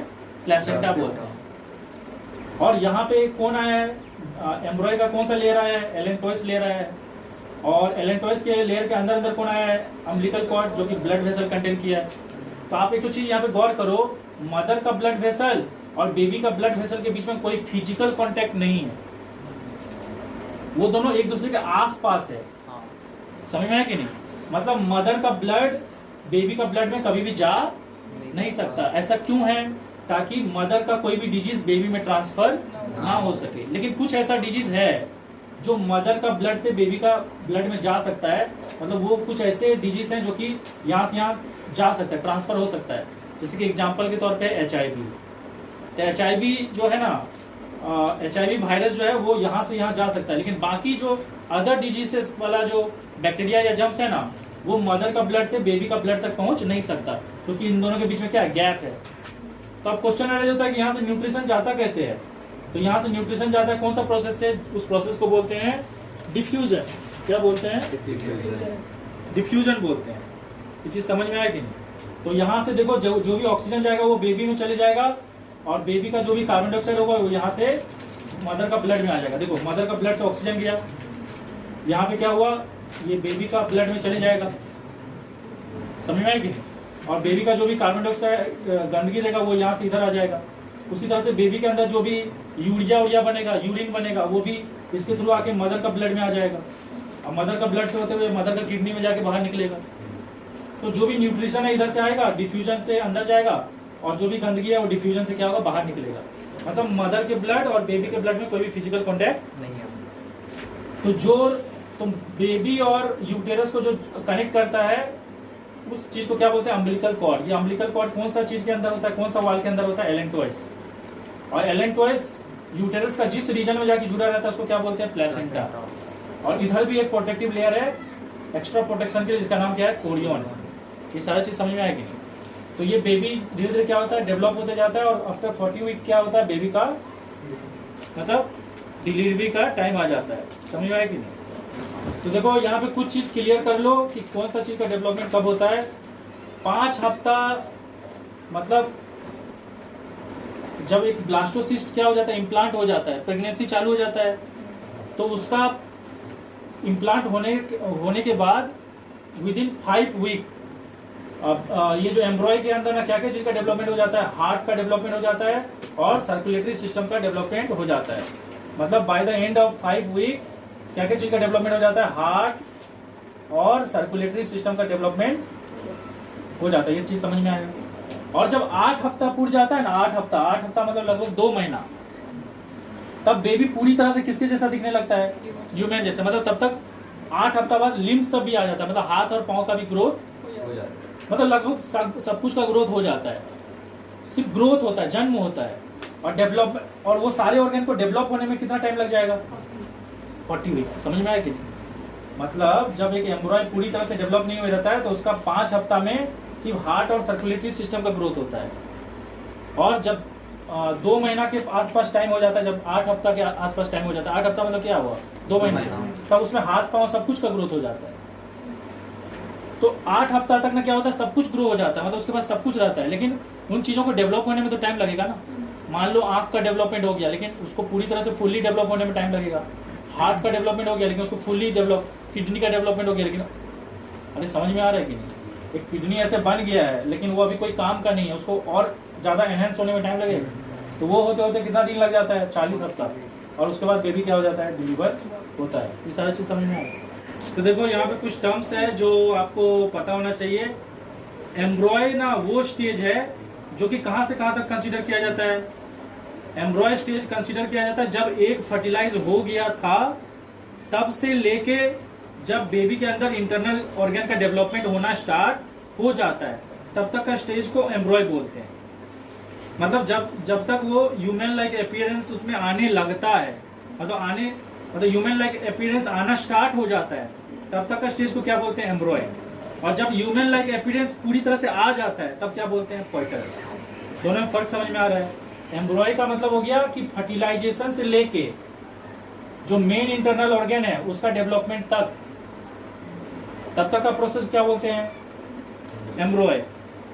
समझ में आया कि नहीं, मतलब सारा इंटरनल ऑर्गन सब डेवलप होने लगा है, और जब सारा इंटरनल ऑर्गन प्रॉपरली ग्रो हो जाता है और वो उसमें ह्यूमन लाइक अपीयरेंस आ जाता है तब उसको क्या बोलते हैं, फॉइटस। समझ में आया कि नहीं। लेकिन जो भी इंटरनल ऑर्गन ग्रो हुआ है वो अभी पूरी तरह से कैपेबल नहीं है अपना काम को परफॉर्म करने के लिए, इसीलिए उस बेबी को कितना दिन तक रहना पड़ेगा, 40 हफ्ता रहना पड़ेगा। और 40 हफ्ता बाद क्या होगा, वो दुनिया में जब आ जाएगा तो उसका इंटरनल ऑर्गन लोग कैपेबल रहेगा कि वो खुद ही फंक्शन कर सके विदाउट किसका हेल्प का, मदर का हेल्प का। समझ में आया कि प्रेगनेंसी क्या होता है, प्रेगनेंसी एक स्टेट है। कौन सा स्टेट है, प्रेगनेंसी वो स्टेट है जिसमें एक अनबॉर्न यंग वन को, जो अनबॉर्न बेबी है ना वो कहाँ रहता है, मदर का बॉडी में रहता है। तो जब किसी मदर के बॉडी में कोई एक ऑर्गेनिज्म जो कि बॉर्न अभी तक हुआ नहीं है वो रह रहा है, तो उस स्टेट को क्या बोलते हैं, प्रेगनेंसी। प्रेगनेंसी एक ऐसा स्टेट है, एक ऐसा कंडीशन है जिसमें एक मदर के बॉडी के अंदर में एक यंग वन है, मतलब एक लिविंग ऑर्गेनिज्म है, और वो अभी तक पैदा नहीं हुआ है। जब पैदा हो जाएगा तब उसको प्रेगनेंसी नहीं बोलेंगे, जब तक वो पैदा नहीं हुआ है तब तक वो प्रेगनेंसी बोलेंगे। इसलिए लिखा है the state of carrying unborn young one. ये एक ऐसा स्टेट है जिसमें एक अनबॉर्न मतलब जो पैदा नहीं हुआ है, ऐसे यंग वन को कैरी किया जाता है। किसके बॉडी में, मदर का बॉडी में। ये सारी चीज समझ में आया। यहाँ थोड़ा करेक्शन कर लेना है एम्ब्रॉय का स्पेलिंग। तो देखो यहाँ पे ओवम जो रहता है ना वो बहुत सारा प्रोटेक्टिव लेयर से कवर रहता है, जिसमें से सबसे अंदर वाला जो लेयर है उसका नाम है पेरिविटेलाइन। पेरिविटेलाइन जो सबसे अंदर वाला लेयर है जो ओवम को सराउंड करके रखता है उसको बोलते हैं पेरिविटेलाइन। उसके बाद जो नेक्स्ट लेयर है उसका नाम है जोना पेलुसिडा। और फाइनली बाहर में जो आप ऐसे टुकड़ा टुकड़ा में देख रहे हो ये एक्चुअली प्रोटीन और कार्बोहाइड्रेट से बना हुआ है। तो ये प्रोटीन से कार्बोहाइड्रेट से बना हुआ एक लेयर है जिसका नाम है सेल्स ऑफ कोरोना रेडिएटा। तो जब एक स्पर्म ओवम से फर्टिलाइज होने आता है तो स्पर्म का एक जो हेड है ना वहाँ पे एक लेयर रहता है जिस लेयर को बोलते हैं एक्रोसोम। ठीक है, ये जो स्पर्म है जब ये स्पर्म इस एक से फर्टिलाइज होने आता है तो इस स्पर्म का जो हेड है, हेड रीजन में एक लेयर है जिसको बोलते हैं एक्रोसोम। ये एक्रोसोम एक एंजाइम सिक्रेट करता है जो कि ये जो लेयर है ना जिसका नाम है जोना पेलुसिडा, ये लेयर बहुत टफ होता है, ये लेयर को पेनिट्रेट करना पॉसिबल नहीं है। तो ये एक्रोसोम जो एंजाइम सिक्रेट करता है वो इस जोना पेलुसिडा नाम का जो लेयर है उसको क्या करता है, उसको डाइल्यूट कर देता है, जिसके कारण स्पर्म का जो हेड है वो क्या होता है, इसके अंदर चले जाता है। और स्पर्म के हेड के अंदर ही तुम्हारा क्रोमोसोम होता है 23 क्रोमोसोम, और ओवम के अंदर भी 23 क्रोमोसोम होता है। वो दोनों मिलके टोटल कितना हो जाता है, 46 क्रोमोसोम, मतलब 23 पेयर हो जाता है। लेकिन जैसे ही हेड अंदर जाता है ना तो ये जोना पेलुसिडा जो लेयर है ना दोबारा से रीबिल्ट होने लगता है, और दोबारा से रीबिल्ट होने के कारण क्या होता है, ये जो टेल पार्ट है वो अंदर जा नहीं पाता है। ये चीज आपको समझ में आ रहा है। और जैसे ही ये दोबारा रीबिल्ट हो जाता है जोना पेलुसिडा तो बाकी और कोई स्पर्म इसको दोबारा पेनिट्रेट नहीं कर सकता। ये चीज आपको समझ में आ रहा है। ओके, अब देखो यहाँ पे कुछ और चीज़ें मैं समझाना चाहता हूँ। इन चीज़ों को मैं ऑलरेडी समझा चुका हूँ, लेकिन एक बार मैं एक ब्रीफ रिकैप दे रहा हूँ। देखो ये मदर का यूटेरस का वॉल है और यहाँ से मदर का ब्लड कैपिलरीज गया हुआ है। ओके, अब मदर का ब्लड कैपिलरीज में क्या है, ऑक्सीजन आ रहा है, न्यूट्रिएंट्स आ रहा है, और यहाँ पे बेबी का बॉडी से अम्बिलिकल कॉर्ड निकला है। अम्बिलिकल कॉर्ड में क्या रहता है, बेबी का ब्लड वेसल रहता है। ये ब्लड वेसल कहाँ तक पहुँचता है, मदर का ब्लड वेसल तक पहुँचता है, पर मदर के ब्लड वेसल के साथ मिक्स नहीं होता है, कोई फिजिकल कांटेक्ट नहीं, कोई फिजिकल कांटेक्ट नहीं है, दोनों के बीच में गैप है। और ये जो अम्बिलिकल कॉर्ड है वो एक प्रोटेक्टिव लेयर के अंदर रहता है जिसका नाम है एलेंटोइस। समझ में आया कि नहीं? मतलब बेबी के चारों तरफ बहुत सारा प्रोटेक्टिव लेयर रहता है, जिसमें से एक लेयर का नाम है एमनियोन, जो कि एमनियोटिक फ्लूइड कंटेंट के रहता है, जिसके अंदर बेबी रहता है। ये सब चीज़ हम लोग ऑलरेडी डिस्कस कर चुके हैं। उसके अलावा और एक एक्स्ट्रा प्रोटेक्टिव लेयर रहता है जिसको कोरियन बोलते हैं। और जब बेबी का डिलीवरी होता है तो ये एमनियोटिक फ्लूइड भी निकल जाता है, कोरियन भी डैमेज हो जाता है, और बेबी क्या होता है, डिलीवरी के टाइम बाहर निकल जाता है। तो ये जो आपका अम्बिलिकल कॉर्ड है ना, वो एलेंटोइस नाम का लेयर में बंद है। और ये एलेंटोइस वाला जो लेयर है ना, और मदर का जो ये यूटेरस का जो ब्लड वेसल है, दोनों कैसा दिखता है, फिंगर लाइक प्रोजेक्शन दिखता है। मतलब ये यूटेरिन मदर का ब्लड वेसल जो है, मतलब यूटेरस का वॉल है, वो भी फिंगर जैसा दिखता है, और ये जो एलेंटोइस है जो अम्बिलिकल कॉर्ड को कैरी किया है, वो भी फिंगर जैसा दिखता है। दोनों एक दूसरे के पास रहता है, मिक्स नहीं होता है। और यहाँ पे डिफ्यूजन होता है, मतलब बच्चे के बॉडी से जो भी गंदगी निकलेगा, नाइट्रोजनस वेस्ट, वो मदर के ब्लड में चले जाएगा, और मदर के बॉडी से जो भी न्यूट्रिएंट्स और ऑक्सीजन आएगा वो बच्चे के ब्लड वेसल में चले जाएगा। और ये ब्लड वेसल कहाँ है, आपको समझ में आ रहा है? ये ब्लड वेसल है आपका अम्बिलिकल कॉर्ड में। और अम्बिलिकल कॉर्ड क्या चीज से प्रोटेक्टेड है, एलेंटोइस नाम का लेयर से। समझ में आया? तो ये जो रीजन है जहाँ पे एलेंटोइस और मदर का ब्लड वेसल एक दूसरे के साथ कांटेक्ट में आता है, मतलब ये जो रीजन है जहाँ पे बेबी का एलेंटोइस लेयर और मदर का जो यूटेरस का वॉल का लेयर है, वो जो कांटेक्ट में आता है, मतलब there is no physical contact. मतलब यहाँ पे फिजिकल कांटेक्ट बेबी के ब्लड और मदर के ब्लड के बीच में नहीं है। फिजिकल कांटेक्ट है, पर फिजिकल कांटेक्ट किसके किसके बीच में है, एलेंटोइस और मदर का ब्लड वेसल का जो ब्लड वेसल जो कि यूटेरस का वॉल में जा रहा है, उसके बीच में कांटेक्ट है, ब्लड वेसल के बीच में कांटेक्ट है। समझ में आया कि नहीं? पर ब्लड मिक्स नहीं हो रहा है। तो इस रीजन को क्या बोलते हैं, इस रीजन को प्लेसेंटा बोलते हैं। प्लेसेंटा वो रीजन है जहाँ पे एलेंटोइस और मदर का जो ब्लड वेसल है, वो दोनों आके एक दूसरे से क्या होता है, मीट करता है, मतलब दोनों एक दूसरे के पास आके रहता है, ताकि वहाँ पे एक्सचेंज चल सके। उस रीजन को क्या बोलते हैं, प्लेसेंटा।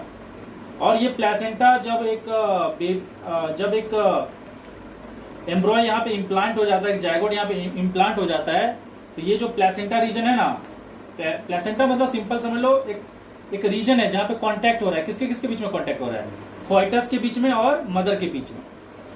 तो फोइटस का अम्बिलिकल कॉर्ड के और मदर का यूटेरस के बीच में जहाँ कांटेक्ट हो रहा है, उसको प्लेसेंटा बोलते हैं। ठीक है?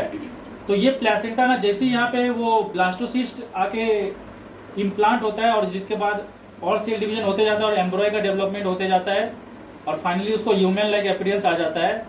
तो जैसे ही ये ब्लास्टोसिस्ट यहाँ पे आके इम्प्लांट होता है ना, तो ये जो प्लेसेंटा है, मतलब ये जो रीजन है ना जहाँ पे वो ब्लास्टोसिस्ट आके इम्प्लांट हो रहा है, मतलब एम्ब्रॉय आके इम्प्लांट हो रहा है, वो रीजन दो हार्मोन प्रोड्यूस करता है, जिसका नाम है एस्ट्रोजन और प्रोजेस्टेरॉन। ये दोनों हार्मोन जब फॉलिकल रप्चर हुआ था तब भी प्रोड्यूस हुआ था, और लेकिन वो हार्मोन फॉलिकल के द्वारा प्रोड्यूस हुआ था। अभी जो हार्मोन प्रोड्यूस हो रहा है वो किसके द्वारा प्रोड्यूस हो रहा है, प्लेसेंटा के द्वारा। इसलिए प्लेसेंटा को एक एंडोक्राइन ग्लैंड भी बोला गया, क्योंकि ये जो हार्मोन प्रोड्यूस करता है वो कहाँ रिलीज होता है, ब्लड में रिलीज होता है। अब ब्लड जब किडनी में जाके फिल्टर होता है, तो वहाँ पे ये हार्मोन यूरिन के थ्रू निकलता है, और यूरिन टेस्ट में अगर ये हार्मोन निकला, मतलब इससे पता चलता है कि मदर क्या है, प्रेग्नेंट है। ये सारा चीज़ आपको समझ में आएगा। एक बार जब बेबी पूरी तरह से डेवलप हो जाता है, मतलब आफ्टर कितना मंथ, 40 वीक। एक बार बेबी जब पूरी तरह से डेवलप हो जाता है आफ्टर कितना वीक, 40 वीक, मतलब 40 वीक मतलब हो गया 280 दिन, क्योंकि 40 × 7 एक हफ्ता में 7 दिन होता है, तो 40 × 7 करोगे तो 280 डेज होगा कि नहीं। तो जैसे 280 डेज हो जाता है और बेबी पूरी तरह से डेवलप हो जाता है और डिलीवरी के लिए रेडी हो जाता है, तो ये जो यूटेरस का जो वॉल है ना, वो कॉन्ट्रैक्ट होने लगता है, मतलब बेबी को पुश करने लगता है। और जैसे ही बेबी को पुश करता है तो बेबी का सबसे पहले क्या चीज बाहर आता है, बेबी का हेड बाहर आता है। मदर का जो आपका कर्विक्स और वेजाइना रीजन है वहां से सबसे पहले क्या बाहर आता है, सबसे पहले बेबी का हेड बाहर आता है। समझ में आया कि नहीं? और बेबी का हेड बाहर आता है और जैसे ही बेबी का हेड बाहर आने लगता है तो ये जो अम्बिलिकल कॉर्ड है ना, जो कनेक्ट करके रखा है बेबी का ब्लड वेसल को और मदर का ब्लड वेसल को कनेक्ट करके रखा है, जो अम्बिलिकल कॉर्ड, ये अम्बिलिकल कॉर्ड क्या होता है, श्रिंक हो जाता है। क्यों श्रिंक हो जाता है? क्योंकि जब बेबी डिलीवर हो जाएगा तो ये ब्लड वेसल को श्रिंक होना इसलिए जरूरी है क्योंकि अब यहाँ पे मदर और बेबी के बीच में कोई भी एक्सचेंज नहीं चलेगा, क्योंकि ये तो मदर का बॉडी से अलग हो गया ना। तो इसका जो रोल था न्यूट्रिशन का एक्सचेंज करना या ऑक्सीजन या कार्बन डाइऑक्साइड का एक्सचेंज करना, वो रोल तो खत्म हो गया। तो ये कंस्ट्रिक्ट हो जाता है, मतलब एक तरह से ब्लॉक हो जाता है। इसीलिए जैसे ही बेबी बाहर आता है तो इसको यहाँ से काट दिया जाता है और वहाँ पे एक क्लिप लगा दिया जाता है। और बाद में वो थोड़ा बहुत जो बेबी का बॉडी में थोड़ा बहुत कनेक्टेड रहता है नवेल एरिया में, वो भी बाद में क्या होता है, डिसइंटीग्रेट करके झड़ जाता है। तो ये जो प्रोसेस है ना, वो ब्लड वेसल श्रिंक होना, वो डिलीवरी के टाइम ही हो जाता है। ये चीज़ आपको समझ में आया? उसके अलावा देखो, जैसी डिलीवरी होता है उसका आफ्टर फ्यू मिनट, कुछ देरी बाद, ये तो अम्बिलिकल कॉर्ड का जो ब्लड वेसल था वो तो श्रिंक हो ही गया, उसके जस्ट कुछ फ्यू मिनट बाद आपका जो ये प्लेसेंटा है ना, वो भी क्या होता है, यूटेरस का वाल से अलग हो जाता है। प्लेसेंटा यूटेरस का वाल से अलग होना मतलब ये जो एलेंटॉइस है ना यहाँ पे, वो क्या होगा, मदर के ब्लड वेसल से जो जुड़ा हुआ था वो क्या होगा, अलग हो जाएगा। समझ में आए कि नहीं? तो बेबी पहले निकलता है और फिर वो अम्बिलिकल कॉर्ड क्योंकि श्रिंक हो गया था उसको काट दिया जाता है, और बाद में मदर का बॉडी से वो प्लेसेंटा वाला रीजन को भी क्या किया जाता है, बाहर निकाल लिया जाता है। ये सारा चीज़ आपको समझ में आया? अब देखो यहाँ पे कुछ और इम्पोर्टेंट चीज़ सब है जो आपको थोड़ा समझना है कि क्या होता है ना, कभी कभी जुड़वा बच्चा होता है, कभी कभी 3 बच्चा होता है, कभी कभी 4 बच्चा भी होता है। तो ये सब कैसे होता है? देखो, जुड़वा बच्चा जो होता है ना, उस दोनों बच्चा को क्या बोलते हैं, फ्रैटर्नल ट्विंस बोलते हैं। क्या बोलते हैं? Fraternal twins. इस केस में क्या होता है ना, मदर का ओवारी जो होता है ना, एक एग प्रोड्यूस नहीं करने की जगह कितना एग प्रोड्यूस करता है, 2 एग प्रोड्यूस करता है। और जब 2 एग प्रोड्यूस करेगा तो उसको 2 अलग अलग स्पर्म फर्टिलाइज करेगा, और जब 2 अलग अलग स्पर्म 2 अलग अलग एग को फर्टिलाइज करेगा तो 2 ठो जाइगोट फॉर्मेशन होगा कि नहीं? और ये दोनों जाइगोट ग्रेजुअली डिवाइड होते होते कहाँ जाएगा, यूटेरस के पास, और 2 ठो जाइगोट मतलब इन द फॉर्म ऑफ ब्लास्टोसीड, 2 ठो ब्लास्टोसीड यहाँ पे इम्प्लांट होगा। तो इस तरह से कितना बेबी का डेवलपमेंट होगा, 2 बेबी का।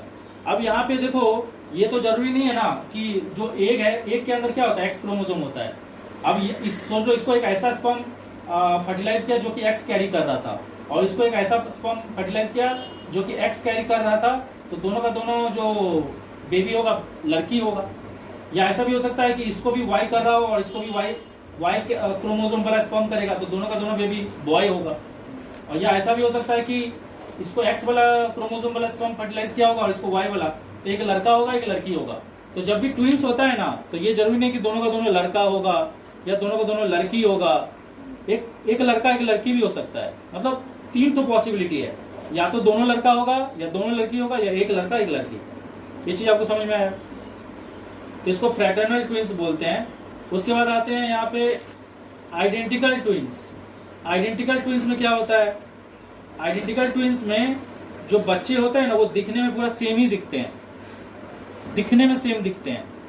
फ्रैटर्नल ट्विंस में ना जरूरी नहीं कि दोनों लड़का जो होगा वो एक जैसा ही दिखेगा, या दोनों लड़की होगा वो एक जैसा ही दिखेगा, या लड़का लड़की बहुत हद तक एक जैसा दिखेगा। ऐसा फ्रैटर्नल ट्विंस में नहीं होता है।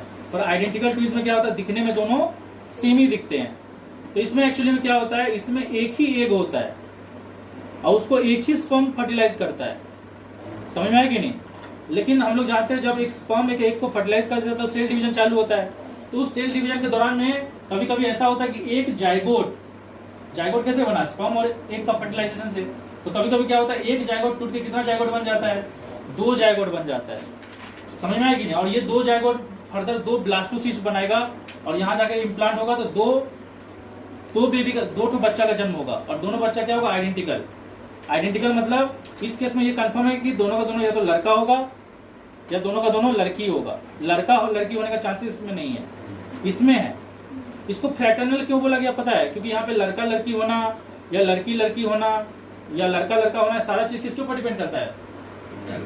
एक फादर के स्पर्म के ऊपर डिपेंड करता है, क्योंकि यहाँ पे जो लड़का लड़की होना डिसाइड कर रहा है वो फादर का स्पर्म डिसाइड कर रहा है, मदर का।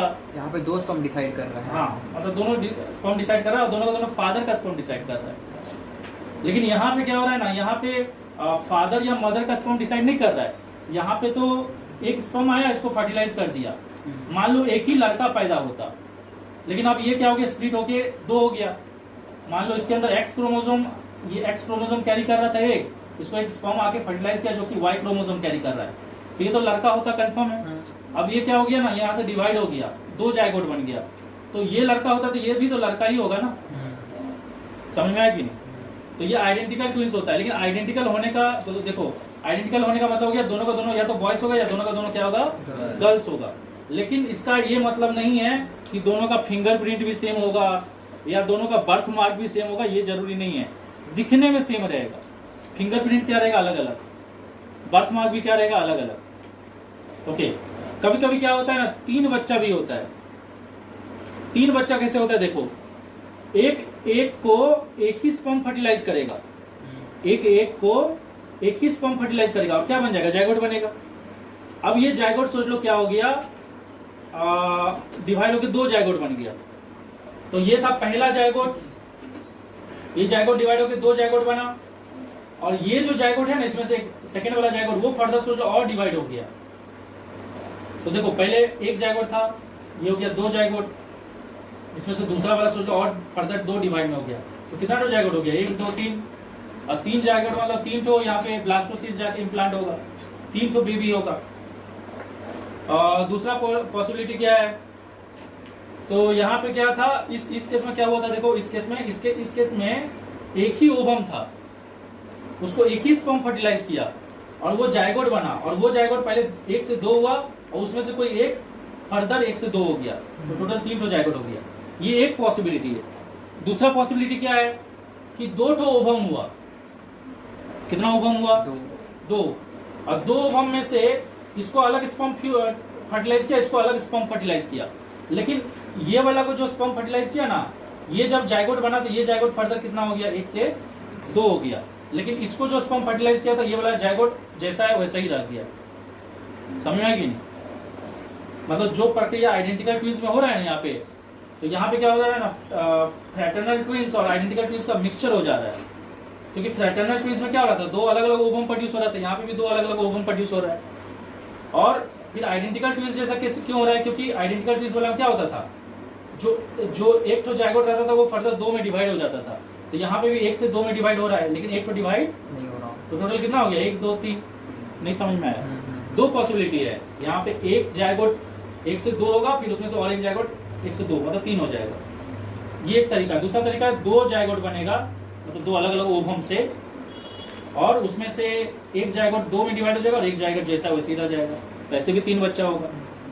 उसके कभी कभी क्वाड्रप्लेट्स, मतलब क्वाड्रप्लेट्स भी होता है, मतलब चार बच्चा भी होता है। चार बच्चा में क्या होता है, दो ओवम होता है, दो ओवम को दो अलग अलग स्पर्म फर्टिलाइज करता है और वो जायगोट बन जाता है। वो जायगोट, ये वाला जायगोट भी दो में डिवाइड हो गया, ये वाला जायगोट भी।